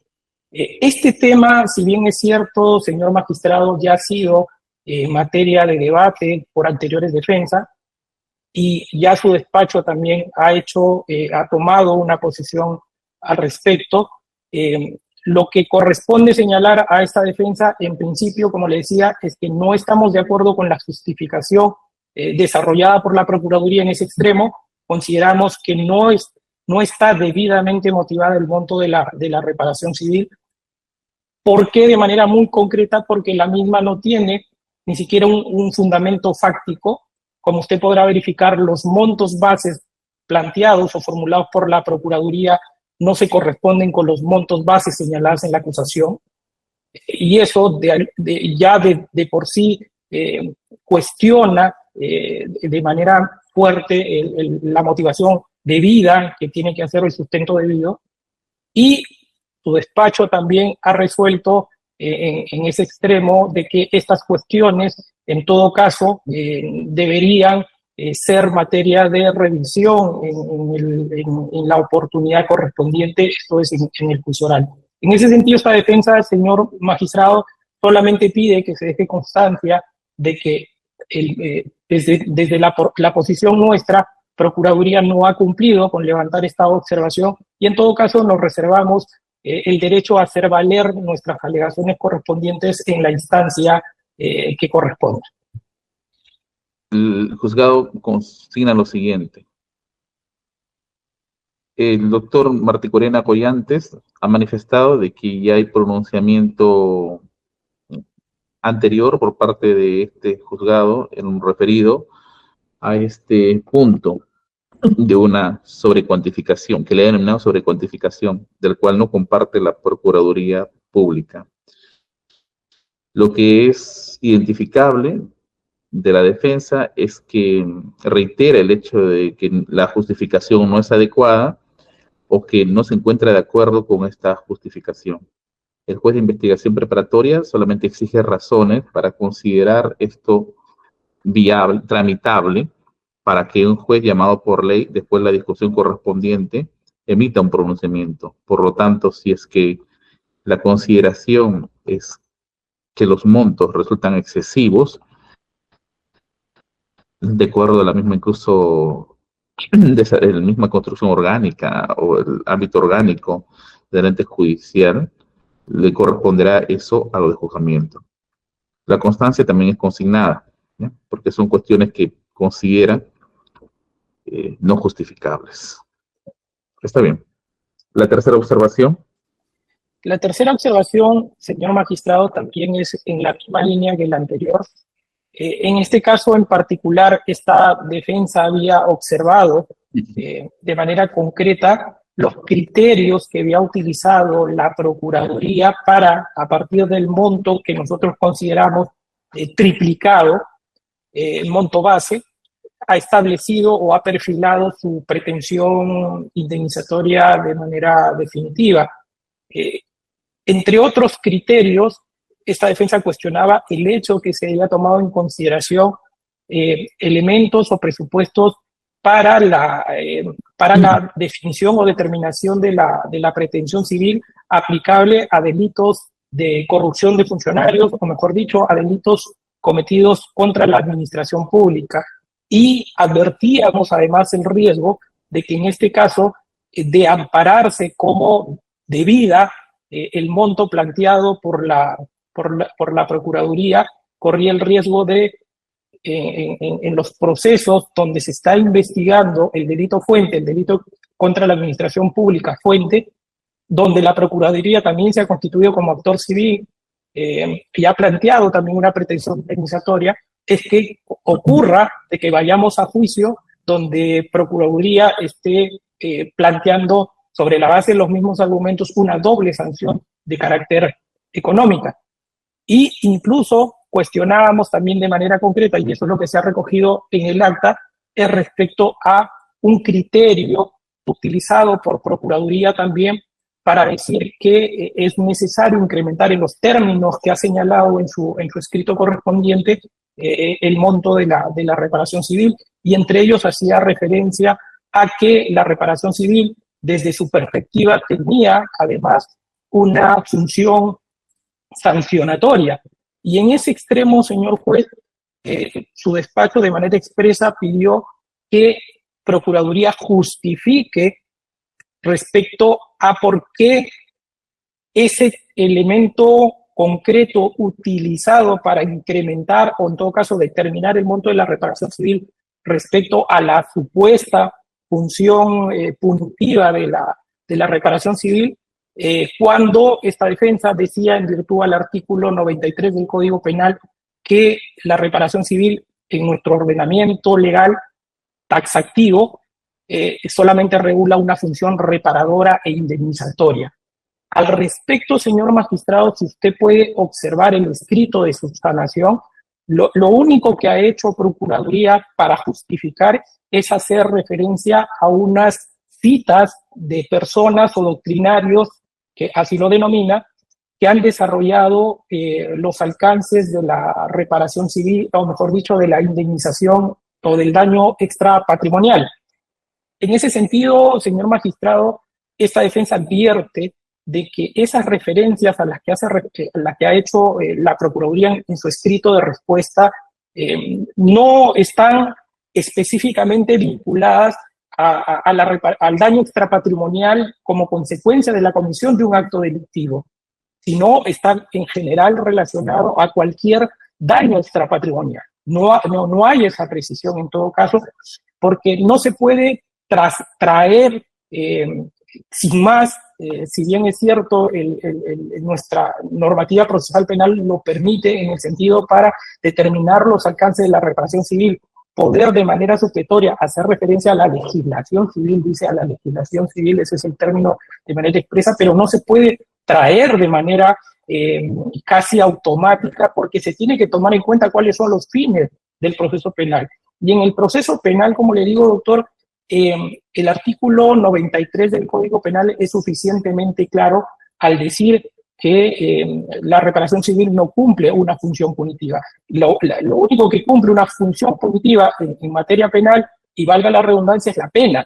Entonces, si es que vamos a partir de esa supuesta función punitiva que tiene la reparación civil, vamos a utilizarlo como un criterio para determinar el monto de la reparación civil de la misma, estaríamos incurriendo también en una especie de doble sanción, en este caso a las personas jurídicas, porque por un lado, si bien es cierto, a las personas jurídicas no se le impone penas, sino otro tipo de sanciones que también están pedidas, porque tienen la condición de sujeto pasivo del proceso, además, for capital, pero además, bajo ese criterio, también se estaría utilizando el mismo para establecer o en todo caso determinar en un extremo el monto de la reparación civil. Sobre este punto en concreto, señor magistrado, también ya su despacho se ha pronunciado al momento de debatir las observaciones planteadas por la defensa Gerardo Rafael Sepúlveda. Desde nuestra posición, señor magistrado, consideramos nuevamente que Procuraduría no ha cumplido con hacer una justificación debida de este extremo de la observación. En ese sentido, consideramos que no ha levantado la misma. Ya su despacho ha resuelto también esto en el sentido de que, por tratarse de cuestiones que tienen que ver con la determinación y son, desde la perspectiva del juzgado, temas que pueden o deberían en todo caso discutirse al momento correspondiente en la etapa del juicio, esta defensa tampoco comparte esa posición, pero en todo caso haremos valer también nuestros derechos o nuestras alegaciones al momento que corresponda en el juzgamiento.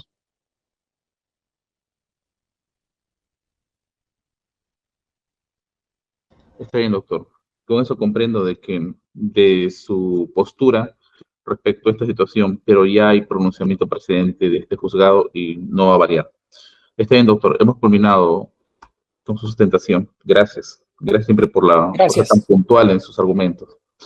Doctor Midolo, ¿está presente? Sí, doctor. Muy bien. Usted solamente tuvo una observación conforme al cuadro o al gráfico que tengo a la vista y estaba relacionado sobre este mismo último punto que también ha referido el doctor Martí Corena. Al parecer una cuestión de indebida sumatoria tantas veces de este monto, al parecer lavado por los procesados. Y un punto cuando se habla de una pluralidad de funcionarios públicos, cuando en caso de su cliente, bueno, me mencionaba que solamente habría un solo funcionario, no más de uno. Y señaló usted aquí que la justificación era cuestionable, teniendo en cuenta la determinación del monto base, y también cuestionaba los criterios de duplicidad de la reparación civil. En resumen, ¿es así? Sí, nuestro cuestionamiento está dirigido, doctora, que la Procuraduría no ha absuelto nuestra observación en el sentido de que no se ha determinado cuál es la base legal que ellos utilizan para la determinación de ese monto base, del monto supuestamente lavado en cada uno de los hechos, que difiere del monto que ha señalado el Ministerio Público. Y en el otro extremo, efectivamente, el que usted ha señalado respecto a cuál es la justificación que utiliza para la duplicidad de ese monto luego cuando establece esa supuesta circunstancia que agravaría el caso en el presente, ¿no? Muy bien, lo que tengo que responder, doctor Midolo, tiene mucha sintonía en cuanto a lo manifestado por el doctor Martí Corena Collantes. El tema de cómo postula o esa cuantificación, evidentemente, ha hecho una construcción doctrinal. Esos montos que pueden establecerse como excesivos o no tengo una limitación de poder efectuar un cierre o imposibilidad de no admitirlos. Estos van a ser admitidos, van a ser discutidos en su oportunidad, se evaluará las cuestiones fácticas, las cuestiones jurídicas, y lo cerrará esta discusión determinando una pretensión o no el juez de juzgamiento. Pero más allá de eso, doctor Midolo, también tengo los alcances de este último acuerdo plenario. Creo que usted incluso me ha hecho mención. Me refiero al 3 del año 2023. A ver, vamos a ver si lo tengo acá en la mano. Justo lo que así, 2003-2023. ¿Y qué refiere en ello? Y existía una práctica por parte de los jueces de hacer unas devoluciones cuantos errores, al parecer, se encontrara en esta dinámica de control. No obstante, ha sido la Corte Suprema quien ha señalado que se devuelve una vez y extraordinariamente una situación que exija tratar o abordar algunos temas. Por lo demás, ya no puedo efectuar más devoluciones. O sea, tengo una limitación en base al artículo 116 de la Ley Orgánica del Poder Judicial, sustentado en este acuerdo plenario. Lo que sí puedo consignar es que en su caso su postura sobre el tema de la falta de base legal, que la Procuraduría ha respondido que es doctrinal, para poder establecer este monto de reparación civil, así como esta justificación inadecuada en cuanto a la duplicidad o lo que se triplica a los montos, tiene un momento en que va a poder ser discutido y resuelto por los jueces llamados por ley que son de juzgamiento. De ese modo resuelvo su petición que ha pretendido pues, mantener en observación este ámbito de la pretensión civil en contra de su cliente. Y con eso he concluido. No tengo más puntos que desarrollar, lo que significa es que habríamos culminado ya con el control dentro de las limitaciones que establece la ley y el acuerdo plenario. No puedo ser de carácter absoluto respecto a esta acusación. Y como tal, considero ya en este momento, teniendo en cuenta las actas que se han venido levantando y las subsanaciones que se han venido desarrollando, es decir, sesión por sesión, salvo que quede algo pendiente, que las partes me van a recordar, ya declarar la validez formal de este requerimiento. Esto sin perjuicio que después puede emitir por escrito el resumen de todo lo que se ha tratado, sobre todo lo que se ha subsanado, porque eso es lo relevante, y que van a ser notificados, pero ya se declara como tal la validez formal de requerimiento acusatorio para poder pasar a la validez sustancial y empezar a escuchar de cada una de las partes presentes los distintos cuestionamientos que tenga que desarrollar. ¿no? Ya, pero no sé si será posible eso ya para la próxima sesión, porque estoy para atender otro pedido, o alguno de los defensas está preparado en este momento para poder exponer ya su pedido de fondo. Podemos empezar, doctor Percy García Cavero, con, en todo caso, usted, ya que me ha presentado un escrito junto con el doctor Martí Corena acerca de la ley, la variación que ha habido acerca de esta última ley. Así que se encuentran preparados, porque como son ustedes los que redactan los documentos, son ustedes los que se encuentran próximos a poder exponerlos con esta capacidad y sobre todo con la solvencia académica que tienen. ¿Es posible ya poder escuchar? Vamos a decir excepciones y luego va a hacer los sobreseimientos. Sí, doctor, yo podría hacerlo, pero no sé si voy a poder, como son 3 argumentos largos, tengo que... Lo voy a escuchar, doctor. Lo voy a escuchar. Voy a escucharlo. ¿Al Ministerio Público? Sí, señor magistrado, consulto si es que he seguido los argumentos del doctor García Cavero por la persona sentido de Sepúlveda Quesada. El Ministerio Público va a tener que emitir también un pronunciamiento inmediato en sus alegaciones, considerando que el día de hoy en la mañana recién se nos ha notificado este cambio y agregando cuestiones en tanto a los argumentos que estaría planteando como excepción de improcedencia de acción. Consideramos que un momento de fondo. En todo caso, si hay algún tipo de limitación de su parte basado en esta última ley, podría escucharlo en una siguiente sesión, pero ya habría avanzado con el abogado. Ya que me presentamos, podemos empezar. Se escucharía al Ministerio Público en la siguiente sesión, dice usted. Sí, entonces comenzamos. Okay. Doctor, vamos a hacer una cuestión de distribución por orden. Primero vamos a tratar todo lo que son las excepciones. Posiblemente si una excepción es fundada, pues no hay necesidad de tratar. Así hay pedidos de sobreseimiento que parecería que se duplican, pero bueno, vamos a tratar esto, excepciones y luego sobreseimiento. Si ya está preparado, doctor Percy García Cavero, lo escucho. No tengo problema. Muchas gracias, doctor. En el caso del doctor Midolo, creo que está pensando preparar todavía algún tipo de petición. Podemos darle espacio. Lo escucho, doctor. Muchas gracias. Muchas gracias, señor juez. Esta defensa de modo oportuno, señor juez, dedujo una excepción de improcedencia de acción de acuerdo a los artículos 6 y 350 del Código Procesal Penal, y en consecuencia ha solicitado que se declare fundada esta excepción y por lo tanto se dicte el sobreseimiento parcial de la causa seguida en contra de nuestro patrocinado Gerardo Sepúlveda Quesada en los siguientes extremos. Son 3 puntos centrales en los que gira nuestra excepción. En primer lugar, en relación a los hechos calificados como delito de integración a una organización criminal y que ha sido imputado por el Ministerio Público como la circunstancia agravante de los 11 presuntos delitos de lavado de activos atribuidos para mi patrocinado. El segundo aspecto en el cual va a girar nuestra excepción tiene que ver con los hechos calificados como delito de lavado de activos en la modalidad de conversión y específicamente en el sentido de actos de colocación y que se ha imputado específicamente a 5 de los 11 comportamientos de lavado de activos que el Ministerio Público ha imputado a mi patrocinado como lavado de activos. Y en tercer lugar, el tercer punto de nuestra excepción tiene que ver con los hechos calificados como lavado de activos en el marco de los honorarios por los servicios de estructuración financiera, asesoría financiera, que se habría presentado o que habría realizado mi patrocinado en el marco del proyecto Vías Nuevas de Lima a la empresa concesionaria Rutas de Lima, es decir, lo que se conoce según la acusación como el hecho 6. Y la razón obviamente es porque los activos no reúnen la calidad de proceder de una actividad criminal. Entonces, señor juez, son 3, como puede ver, nuestros cuestionamientos en términos de subsunción típica de los hechos contenidos en la acusación. Organización criminal, actos de conversión o colocación, que son 5 supuestos de los 11, y en tercer lugar, todo lo que tiene que ver con los actos de lavado cometidos en el marco del proyecto Vías Nuevas de Lima o Rutas de Lima. Las premisas fácticas, señor juez, tal como lo describe el Ministerio Público en su acusación, no pueden ser subsumidos en los delitos de organización criminal, en el caso del primer supuesto, y de lavado de activos, en el caso del segundo supuesto. Por lo tanto, nuestra pretensión se sustenta básicamente en un argumento de atipicidad.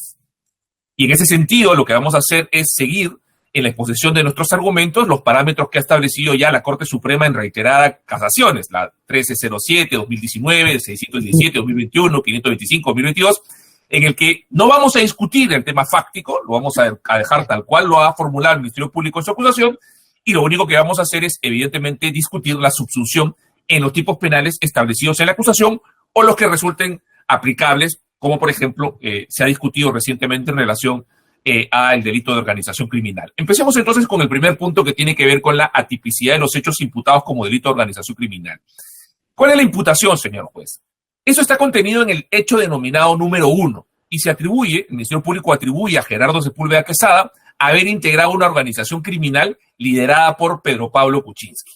Esa es la imputación. ¿Cuál es la base fáctica de esa imputación? Bueno, de acuerdo con la tesis del Ministerio Público, en julio de 2001, Pedro Pablo Kuczynski planificó obtener beneficios económicos ilícitos valiéndose de las influencias y la información privilegiada, ¿no?, que él manejaba por ostentar en ese momento el cargo de ministro de Estado.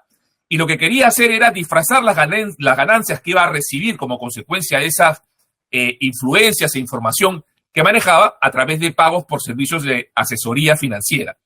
Y para concretar este plan criminal y evitar, obviamente, ser señalado como el autor de las famosas asesorías financieras, es que convocó a la organización criminal a su amigo y anterior socio, Gerardo Sepúlveda Quesada, con quien había trabajado muchos años atrás, con el propósito de que esta persona sea la que se encargue de realizar las asesorías financieras, con el fin de hacerlo, obviamente, pasar como la persona que estaba al frente de la empresa Westfield Capital en un primer momento, y luego también con su propia empresa Fresh Capital, y de esta manera hacer que él figure como el que realizaba las asesorías financieras, cuando en realidad quien estaba detrás y de alguna forma conseguía las asesorías financieras a cambio de beneficiar a empresas contratistas con el Estado era Pedro Pablo Kuczynski.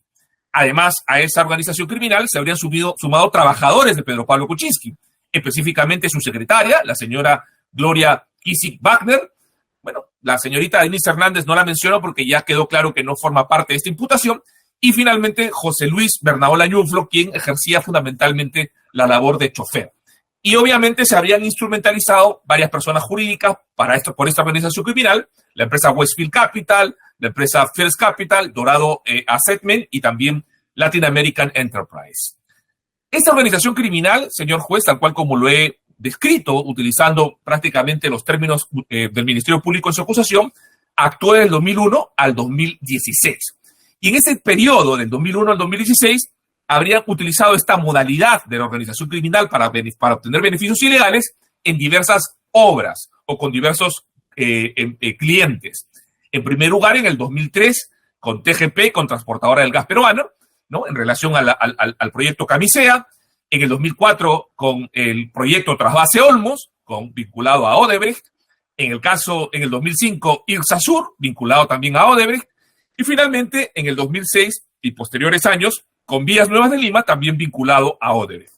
También, obviamente, se incluye con un hecho en el que, si bien no está bien patrocinado, forma parte también del ámbito de la organización criminal, la obtención de beneficios económicos de parte de las empresas Ternium y del grupo Roatgin en el periodo entre el 2007 y el 2016.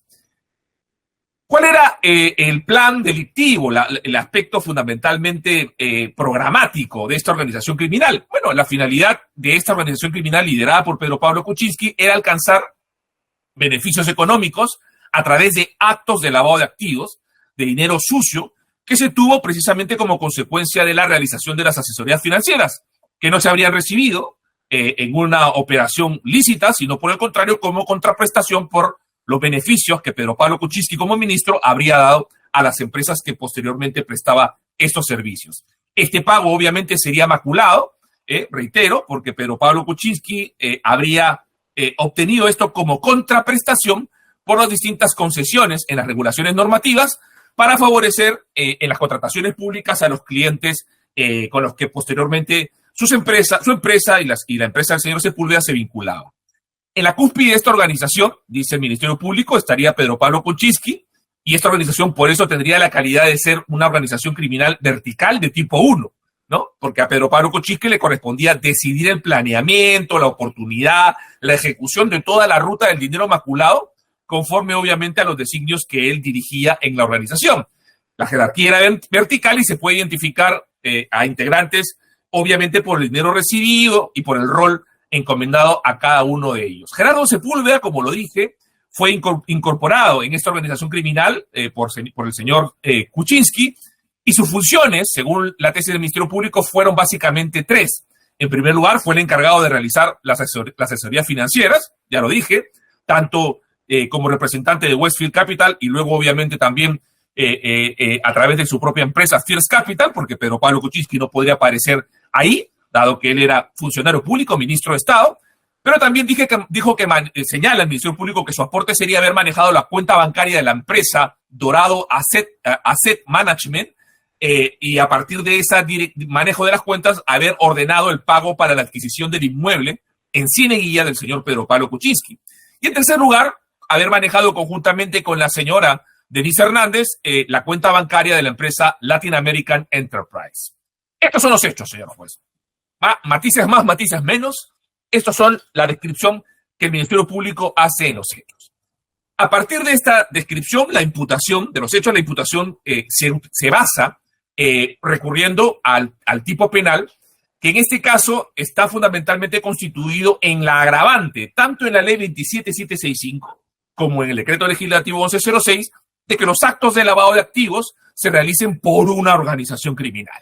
Es decir, es cierto, el Ministerio Público dice, no estamos imputando el delito 317 del Código Penal, por supuesto que no, pero eso no significa que el 317 no esté incorporado en la agravante del delito de lavado de activos que el Ministerio Público está imputando a mi patrocinado en los distintos hechos en los que él habría participado. Entiéndase, hecho 2, hecho 3, hecho 4 y hecho 2, hecho 3, hecho 4, hecho 5 y hecho 6, que son los hechos en los que mi patrocinado habría participado. 2, 4, 5 y 6, ¿no? Ya de lavado de activos, agravado, obviamente, por integrar él una organización criminal.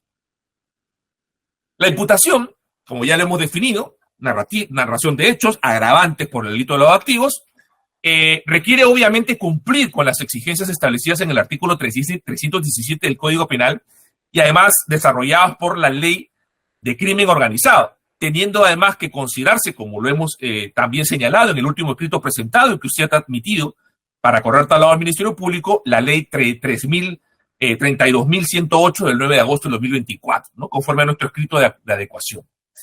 Y creemos que es importante para hacer ya el juicio de subsunción, señor juez, si me lo permite, hacer una consideración básica sobre qué es lo que configura o sobre qué base se configura este delito de organización criminal, porque es muy importante para evitar hacer simplemente una especie de checklist vacío en relación a los distintos elementos que debe reunir una organización criminal. El delito de organización criminal está regulado como un delito contra la tranquilidad pública en nuestro Código Penal. Y la tranquilidad pública es considerado de forma bastante extendida por la doctrina como una condición normativa esencial para el mantenimiento mínimo de un estado de libertades. Y esa tranquilidad pública, que son estas condiciones para el ejercicio mínimo de libertades, necesario evidentemente para la sociedad, para la colectividad, se lesiona cuando un grupo de personas constituyen un colectivo organizado que se arroga funciones exclusivas del Estado en cuanto al monopolio de la violencia. Y de esta manera, obviamente, esto impide la organización pacífica de la vida pública de la sociedad. Eso es el bien jurídico. Es decir, la tranquilidad pública no es simplemente un estado, ¿no?, de subjetivo de la población de no sentirse bien, sino es una afectación real a ciertas condiciones por las cuales las personas pueden gozar mínimamente de las libertades reconocidas por el derecho. De lo anterior, obviamente, señor juez, se entiende que la cualidad distintiva del injusto, del delito de organización criminal, es que exista un colectivo que trascienda a los aportes individuales de sus miembros e incremente significativamente el peligro de lesionar los bienes jurídicos de la colectividad, de las personas. Obviamente generando con ello un ambiente o afectando el ambiente pacífico que debe tener una sociedad. Señor juez, este incremento de la capacidad delictiva de la organización criminal es precisamente el aspecto central que permite distinguir una organización criminal de una simple coautoría, es decir, de una simple interrelación de personas en la ejecución de uno o varios delitos, e incluso con organizaciones de menor incidencia, como puede ser el caso de las bandas. Por lo tanto, independientemente del análisis que vamos a hacer a continuación de los elementos que de manera consolidada la propia normativa, incluso la jurisprudencia ha establecido como necesaria exigencia para poder hablar de una organización criminal, tenemos que tener y no perder de vista cuál es el sentido unitario y global del injusto de organización criminal. Y es obviamente esa trascendencia colectiva de la organización colectiva en relación a los aportes individuales, generando, obviamente, una organización generadora de mayores riesgos para los bienes jurídicos. En ese sentido, señor magistrado, con base al artículo 317 e incluso con base al artículo 1E de la Convención de Naciones Unidas contra la Delincuencia Organizada Transnacional, que obviamente como derecho convencional y bajo una tesis autoaplicativa tiene que también regir y considerarse en estos casos, y también atendiendo al propio Acuerdo Plenario 1 del 2007 del Sistema Especializado Nacional, la organización criminal debe tener fundamentalmente 5 elementos constitutivos, todos ellos dependientes de este sentido común del injusto de organización criminal. ¿Cuáles son esos elementos? Mencionados muy rápidamente porque es de todos conocidos. El elemento personal, de las 3 o más personas, el elemento funcional, del reparto de diversas funciones entre los miembros, el elemento temporal, del carácter estable, permanente o por tiempo indefinido de la organización, el elemento teleológico, que tiene que ver con los delitos y la obtención de beneficio mediante el control de una cadena de valor en un mercado ilegal, y en quinto lugar, el elemento estructural, que implica que el colectivo actúe y se estructure de manera organizada, concertada y coordinada, además con una interrelación entre los miembros. No basta simplemente una mera confluencia de aportes individuales. Y en ese sentido, queremos efectivamente determinar cómo en el caso concreto estos elementos, según la narrativa del Ministerio Público, en el caso concreto, estos elementos que requiere claramente desde el punto de vista legal, jurisprudencial, doctrinario, convencional, para la existencia de una organización criminal, no se presentan en lo absoluto. Cada uno de estos requisitos, obviamente, tendría que interpretarse bajo la lógica de haber creado un colectivo, un sistema favorecedor de injustos que menoscaba la tranquilidad pública, que no sería en el presente caso. ¿Cuáles son este análisis a nivel de si lo fáctico se puede subsumir en estos elementos? Empecemos por el elemento funcional. Al respecto, señor juez, no puede bastar la sola adscripción de supuestas tareas a diversas personas. No basta con decir, aquí hay una persona que era el funcionario público que se encargaba de obtener las asesorías financieras a cambio de beneficiar en las labores, acá quien contrataba, acá quien manejaba cuentas, acá quien manejaba el vehículo o llevaba mandados a un banco. No basta simplemente con establecer esa adscripción de roles o de funciones de las personas. Es necesario determinar, señor juez, si los presuntos integrantes de la reputada organización criminal, tal cual como lo plantea el Ministerio Público en su acusación, llevan a cabo una función esencial o importante para que la estructura criminal tenga la capacidad de constituirse en una fuente colectiva de peligros o he llamado también un sistema favorecedor de injustos.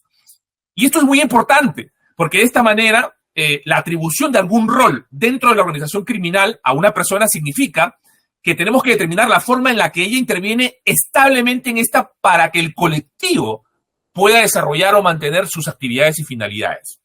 Y aquí quiero citar, señor juez, porque resulta absolutamente pertinente, lo que establece la casación 617-2021 nacional. Si me permite lecturarla muy brevemente, porque es categórico en este punto, dice lo siguiente en el fundamento 28º.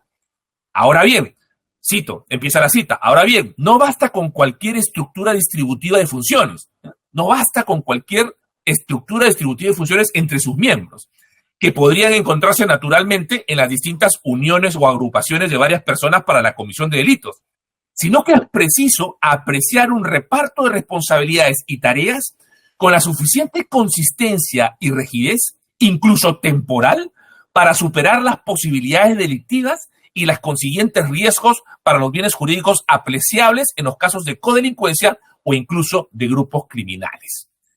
Esta casación es categórica. No basta con asignar un rol individual en la comisión de delitos. Es necesario que esos roles impliquen la convergencia en un injusto colectivo de generador de riesgos para bienes jurídicos.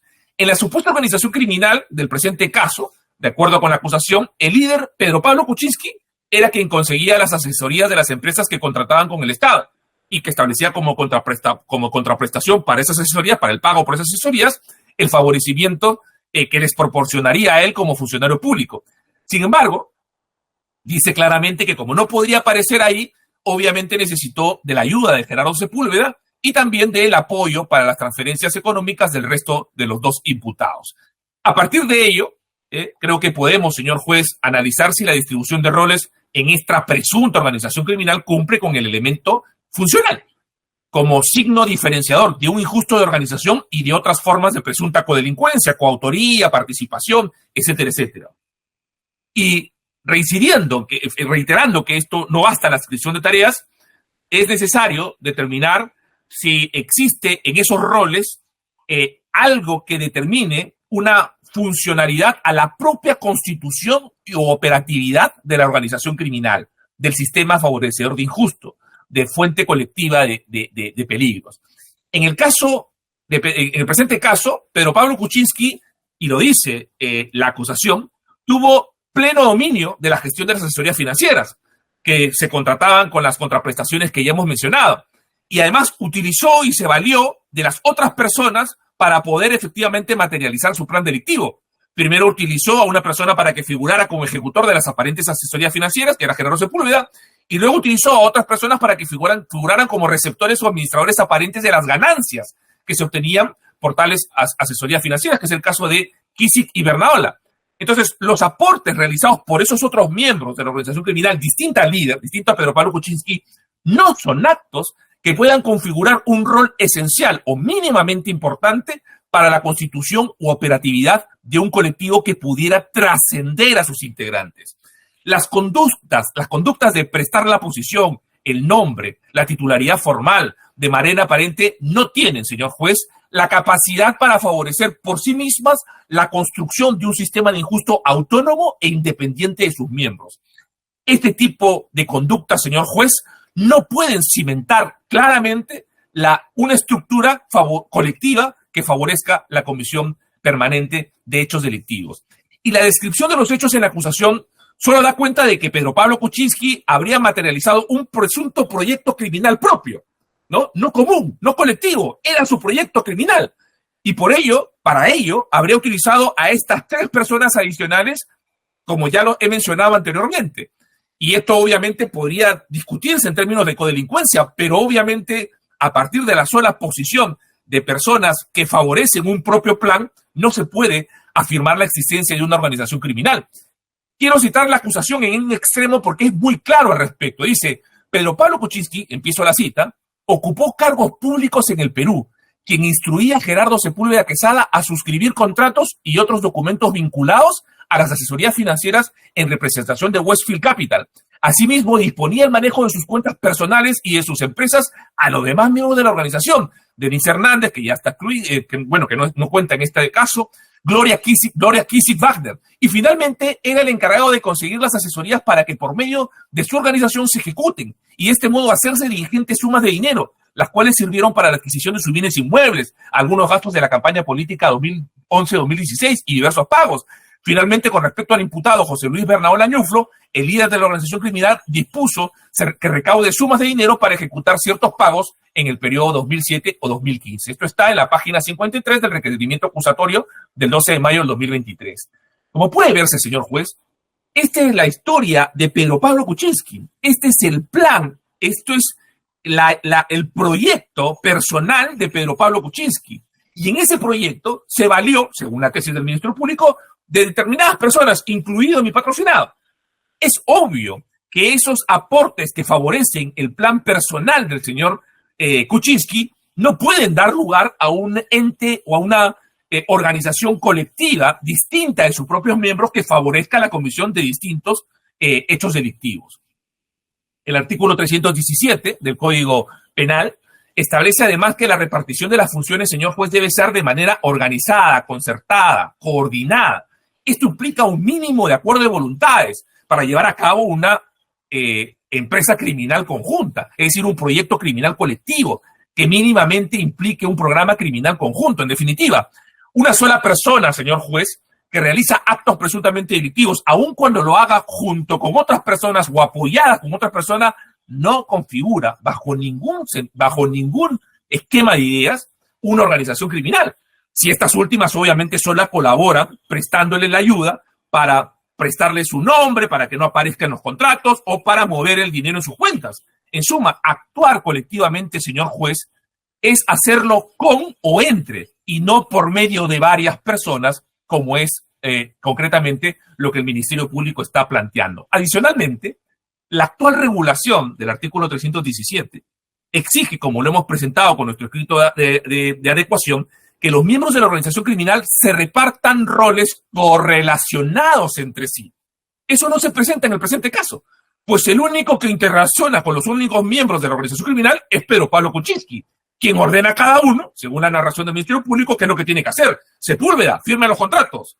Kisik, haga transferencias. Bernaola, lleve plata para aquí y lleve plata para el banco. En consecuencia, a Gerardo Sepúlveda, a Gloria Kisik Barnett y a José Luis Bernaola Ñuflo se les asignan funciones de apoyo específico al plan personal de Pedro Pablo Kuczynski, sin una interrelación entre ellos que permita sostener la existencia de un colectivo como un sistema injusto autónomo. Por lo tanto, es evidente, notorio, palmario, señor juez, que esta supuesta organización criminal, tal cual como lo postula el Ministerio Público, no reúne el elemento estructural básico. Respecto al elemento personal, obviamente se exige que deben de tener 3 personas que integren la organización criminal, con la asunción obviamente estable en estos determinados roles. Pero estas personas tienen que realizar contribuciones esenciales para obviamente la conformación de la estructura de una estructura organizacional autónoma, independiente. Y la simple concurrencia de 2 o más personas no puede significar la configuración de una organización criminal. Y en el presente caso, señores jueces, no concurren aportes esenciales de las 3 personas para llevar a cabo una organización criminal conjunta. Y en ese sentido, reiteramos, señor juez, que estamos ante un caso en el que hay un proyecto criminal individual que incluso se dice que era el modo de vida del señor Pedro Pablo Kuczynski. Y obviamente en ese modo de vida, Sepúlveda, Kisik y Bernaola solo realizaron actos colaborativos al supuesto proyecto criminal propio de Pedro Pablo Kuczynski. El Ministerio Público dice que Pedro Pablo Kuczynski utilizó a sus amigos, a sus socios, a sus trabajadores, para que figuren de manera aparente en los negocios ilícitos y le ayuden a mover los dineros. Y la colaboración de esos amigos, trabajadores, obviamente no es suficiente para poder señalar que se cumplen con 3 personas que organizada y colectivamente conforman con aportes esenciales una organización criminal. En ese sentido, si bien en la narrativa del Ministerio Público hay 4 personas, incluido Pedro Pablo Kuczynski, si uno analiza cuál es el aporte y la intervención que tienen las 3 personas distintas al líder, podrá claramente determinar que no alcanza para poder hablar de esa pluralidad que requiere. En cuanto al elemento estructural, señor juez, tampoco se cumple con este elemento normativo relativo a que el colectivo debe conformarse mediante una estructura organizativa compleja para poder asegurar una empresa criminal conjunta a lo largo del tiempo. No basta con hacer la imagen de un organigrama, como lo ha plasmado y nos tiene acostumbrados de alguna forma también ciertas prácticas policiales, de decir aquí hay unas fotitos, hay unas cuantas flechitas y a través de este organigrama ya está el elemento estructural, tenemos una estructura, sino que es necesario que independientemente de ese organigrama formalmente dibujado, exista en los hechos, materialmente, la concurrencia de una estructura organizada compleja. Y alguna forma de estructurar un colectivo tiene que definirse claramente el colectivo de una manera tal que se pueda efectivamente constituir, y reiteramos la idea porque es la idea de la injusta organización, se pueda constituir un sistema colectivo, independiente, autónomo, favorecedor de injustos, de delitos, o también llamado como una fuente colectiva de riesgos. Las supuestas colaboraciones, señor juez, del socio, la secretaria, el chofer de Pedro Pablo Kuczynski no configuran ninguna compleja estructura organizacional como colectivo autónomo que trasciende de sus integrantes. Y aquí vale lo que dice el recurso de nulidad 270-2019 Lima, que en relación a la organización criminal dice: la organización criminal se distingue por tener mayor capacidad operativa y complejidad organizacional, lo que permite activar economías ilegales o procesos de producción de bienes y servicios ilegales propios del crimen organizado. En otras palabras, solo mediante estructuras lo suficientemente complejas se puede conformar una organización criminal capaz de menoscabar la tranquilidad pública, que es el bien jurídico protegido. Pero en el presente caso, señor juez, la descripción fáctica plasmada en el requerimiento acusatorio del Ministerio Público tiene como referencia únicamente un grupo que se encontraría conformado por Pedro Pablo Kuczynski y 3 personas más que supuestamente habrían colaborado en el plan personal y en el modo de vida del señor Kuczynski, teniendo vinculaciones específicas con él. Y además, ¿qué complejidad organizativa puede ser que Sepúlveda aparezca firmando contratos y realizando estructuraciones financieras, que Kissick realice transferencias bancarias y Bernardo Lañufre lleve dinero de un lado a otro para hacer pagos? La pregunta que nos tenemos que hacer, ¿esa es una complejidad organizativa? ¿Eso genera la configuración de una organización que como organismo autónomo, ¿no?, sea una fuente colectiva de generación de riesgos? Obviamente que la respuesta tiene que ser negativa. No solo no se verifica, señor juez, una mínima complejidad de la estructura organizacional descrita, sino que tampoco se verifica que estemos ante un colectivo que haya activado alguna economía ilegal o algún proceso de producción de bienes o servicios ilegales. Por ejemplo, un negocio de la prostitución, en el caso de organizaciones criminales dedicadas a la trata de personas, un negocio de drogas, un mercado de drogas, en el caso de los cárteles de la droga, o un mercado de cobro de cupos, por ejemplo, en el caso de organizaciones de organizaciones criminales de extorsionadores. ¿Cuál es esa economía ilegal? ¿Cuál es esa captura del valor o de una cuota del mercado, ¿no?, o de un valor agregado que se puede haber obtenido en un mercado ilegal? Eso en lo absoluto está planteado en el presente caso.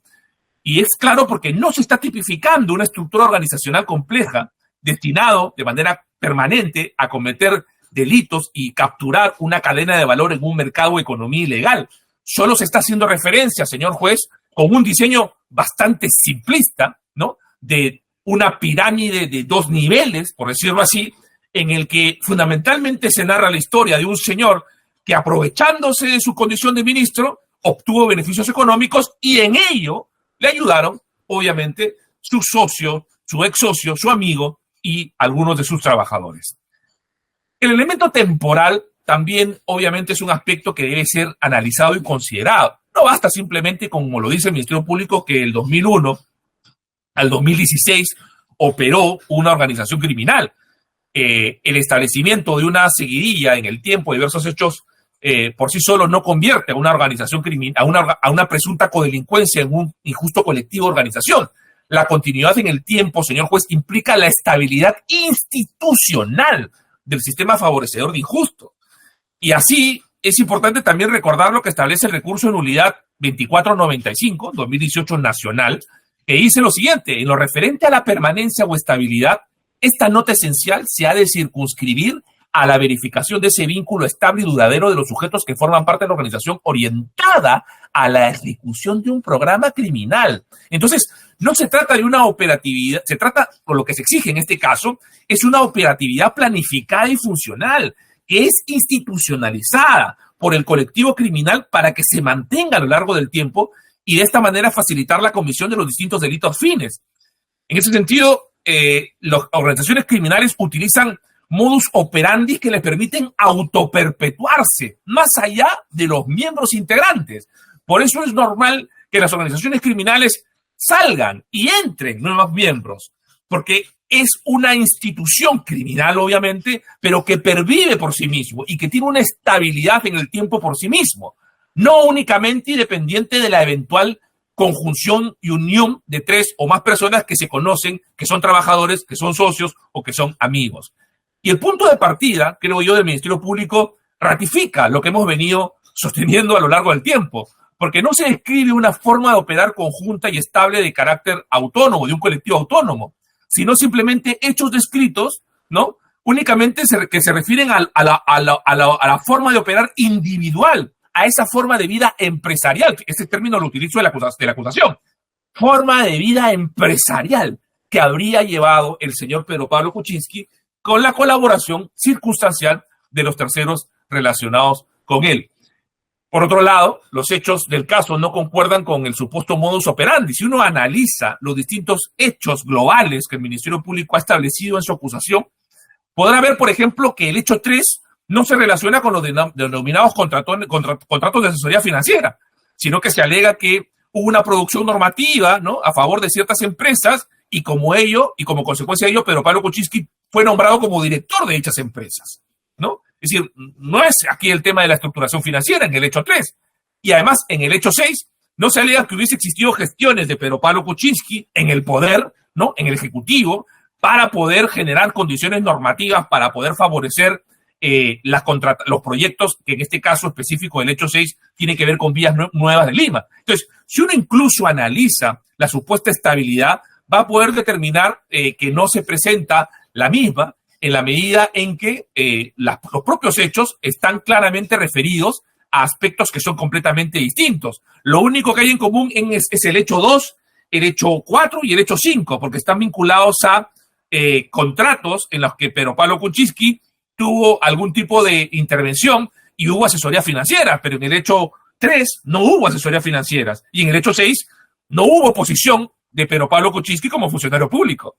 Entonces, esta conjunción y vinculación que el Ministerio Público hace de los hechos no resulta obviamente compatible con el elemento de estabilidad institucional que se exige necesariamente para poder hablar de una organización criminal. Entonces, es un hecho claro que el Ministerio Público ha unido hechos independientes y que no tienen una clara relación entre sí, como si fuesen parte de un proyecto estable a lo largo del tiempo de un colectivo criminal.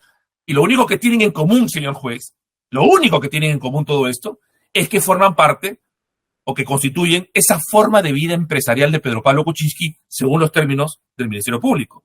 Por lo tanto, no hay una continuidad operativa que es uno de los elementos normativos temporales necesarios para poder hablar de una organización criminal.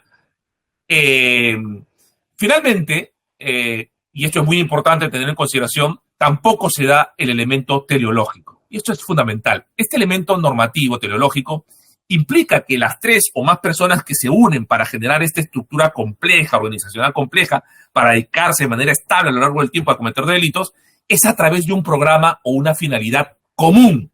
Un programa o una finalidad común. Resulta, por lo tanto, necesario determinar que las personas habrían conformado la organización criminal para un fin delictivo común. Y la distinción que hay entre planes individuales y programas delictivos conjuntos es importante porque, reitero, esto marca precisamente la diferenciación entre lo que es una autoría y participación en el que hay un autor que tiene una finalidad individual y los cómplices auxilian, ayudan, favorecen, o dos personas que tienen una finalidad común entre los dos, es decir, la coautoría, un objetivo entre dos común en el que también pueden contar con el apoyo de otras personas. Pero lo que caracteriza al cómplice es el ánimo soci, es decir, el ánimo de socio, de ayudar en el delito del autor. Eso obviamente es lo propio de la autoría y la participación. En el cambio, para poder hablar de organizaciones criminales es necesario que exista un programa criminal conjunto, común. Y en el presente caso eso no se da en lo absoluto. ¿Por qué? Porque según el Ministerio Público, todo claramente gira en torno a los planes personales de Pedro Pablo Kuczynski y ellos no actúan, el resto de personas, en un programa criminal común, con una decisión delictiva común, sino simple y únicamente para poder apoyar, favorecer, seguramente con algún tipo también de beneficio económico como retribución que el señor Kuczynski daría, pero finalmente favorecer en el proyecto personal individual de Pedro Pablo Kuczynski. Según la descripción fáctica, señor juez, de la acusación, Gerardo Sepúlveda, Gloria Kissick y Bernaola Ñuflo, e incluso Denise Hernández, si el Ministerio Público quisiera mencionar a ella, no intervienen en los hechos para llevar a cabo un programa criminal común de la organización, sino para ofrecer sus colaboraciones circunstanciales al plan individual del señor Kuczynski. La alegada forma de vida empresarial de una persona no puede elevarse a la categoría de programa criminal conjunto, porque obviamente esto tiene unas exigencias distintas que son los que precisamente caracterizan a lo que es una organización criminal. En síntesis, señor juez, lo que podemos decir es que esta actuación de las personas que el Ministerio Público imputa en su base fáctica no puede subsumirse en la dimensión colectiva o institucional que significa ese plus de peligrosidad por el cual no es legítimo imputar un delito de organización criminal. Como puede verse, señor juez, de la exposición que he realizado, no existe en el presente caso los elementos, en el caso concreto, en la narración fáctica, los elementos que, desde la lógica del injusto de la organización criminal, se exigen para su configuración. Y teniendo en cuenta todo esto, obviamente si no existe una organización criminal, Gerardo Sepúlveda no puede integrar una organización criminal que no existe. Gerardo Sepúlveda no puede responder penalmente por integrar una organización que no está configurada y que no tiene operatividad. Y en ese sentido, queda claro que un injusto, el hecho 1, que el Ministerio Público ha narrado y que tiene que ver con las características de la organización criminal, que luego subsume como las agravantes de los distintos delitos activos, tendrían que considerarse como no subsumibles en el artículo 317 y por lo tanto en la agravante de los delitos activos, y por el contrario, declararse fundada nuestra excepción. Como consecuencia, por lo tanto, señor juez, de lo que nosotros hemos venido a exponer, se sigue que debe excluirse la aplicación de la circunstancia agravante en la imputación normativa por el Ministerio Público. Los hechos descritos por el Ministerio Público en su acusación no cumplen con la circunstancia agravatoria, con el elemento agravatorio de la existencia de una organización criminal.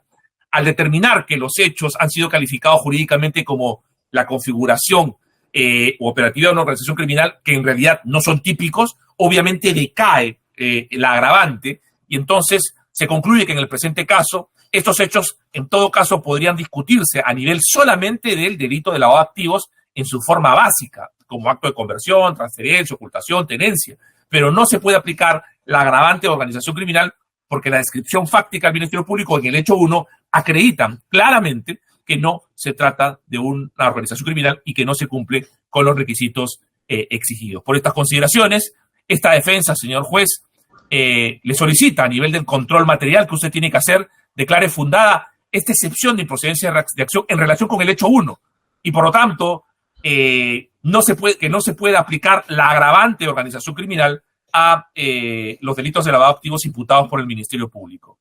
Señor juez, a continuación yo tengo los otros 2 puntos de mi excepción, pero no sé si el tiempo, que quedan 14 minutos para que sea la 1, daría pie a discutir de lavado de activos, o a lo mejor sería conveniente que las otras defensas, si tienen también una excepción en asociación criminal, en organización criminal, la planteen, el Ministerio Público absuelva y finalmente luego entremos en lavado. No sé, eso ya lo dejo a usted como director de debate para que lo decida, como director de las audiencias, para que decida lo correspondiente. Se va a hacer lo siguiente, doctor. Por una cuestión de coherencia y como el argumento es esencialmente sobre los elementos constitutivos de una organización criminal que sí afecta, porque es lavado en organización, también voy a escuchar otras defensas, pero eso va a ser a partir de la siguiente semana. Tengo que seguir atendiendo otros temas. Vamos a continuar el día miércoles. Sí, la próxima semana, 28, 8:30 de la mañana. Sería ideal que se pueda manejar por temática, tal como me lo ha sugerido el doctor Percy García Cabero. Así que escucharé si en ese mismo sentido se han planteado otro tipo de peticiones y luego abordar los temas de excepciones con relación a la cuestión de lavado en las distintas modalidades como hayan sido formulados oportunamente. En la próxima sesión también necesito que el Ministerio Público esté debidamente preparado para que pueda escuchar los argumentos en respuesta a los planteamientos de las defensas. Ha sido un gusto hoy día estar con ustedes. Buenas tardes y continuamos hasta la siguiente semana. Que tengo una agenda también con muchos casos a atender. Buenas tardes. Buenas tardes. Buenas tardes.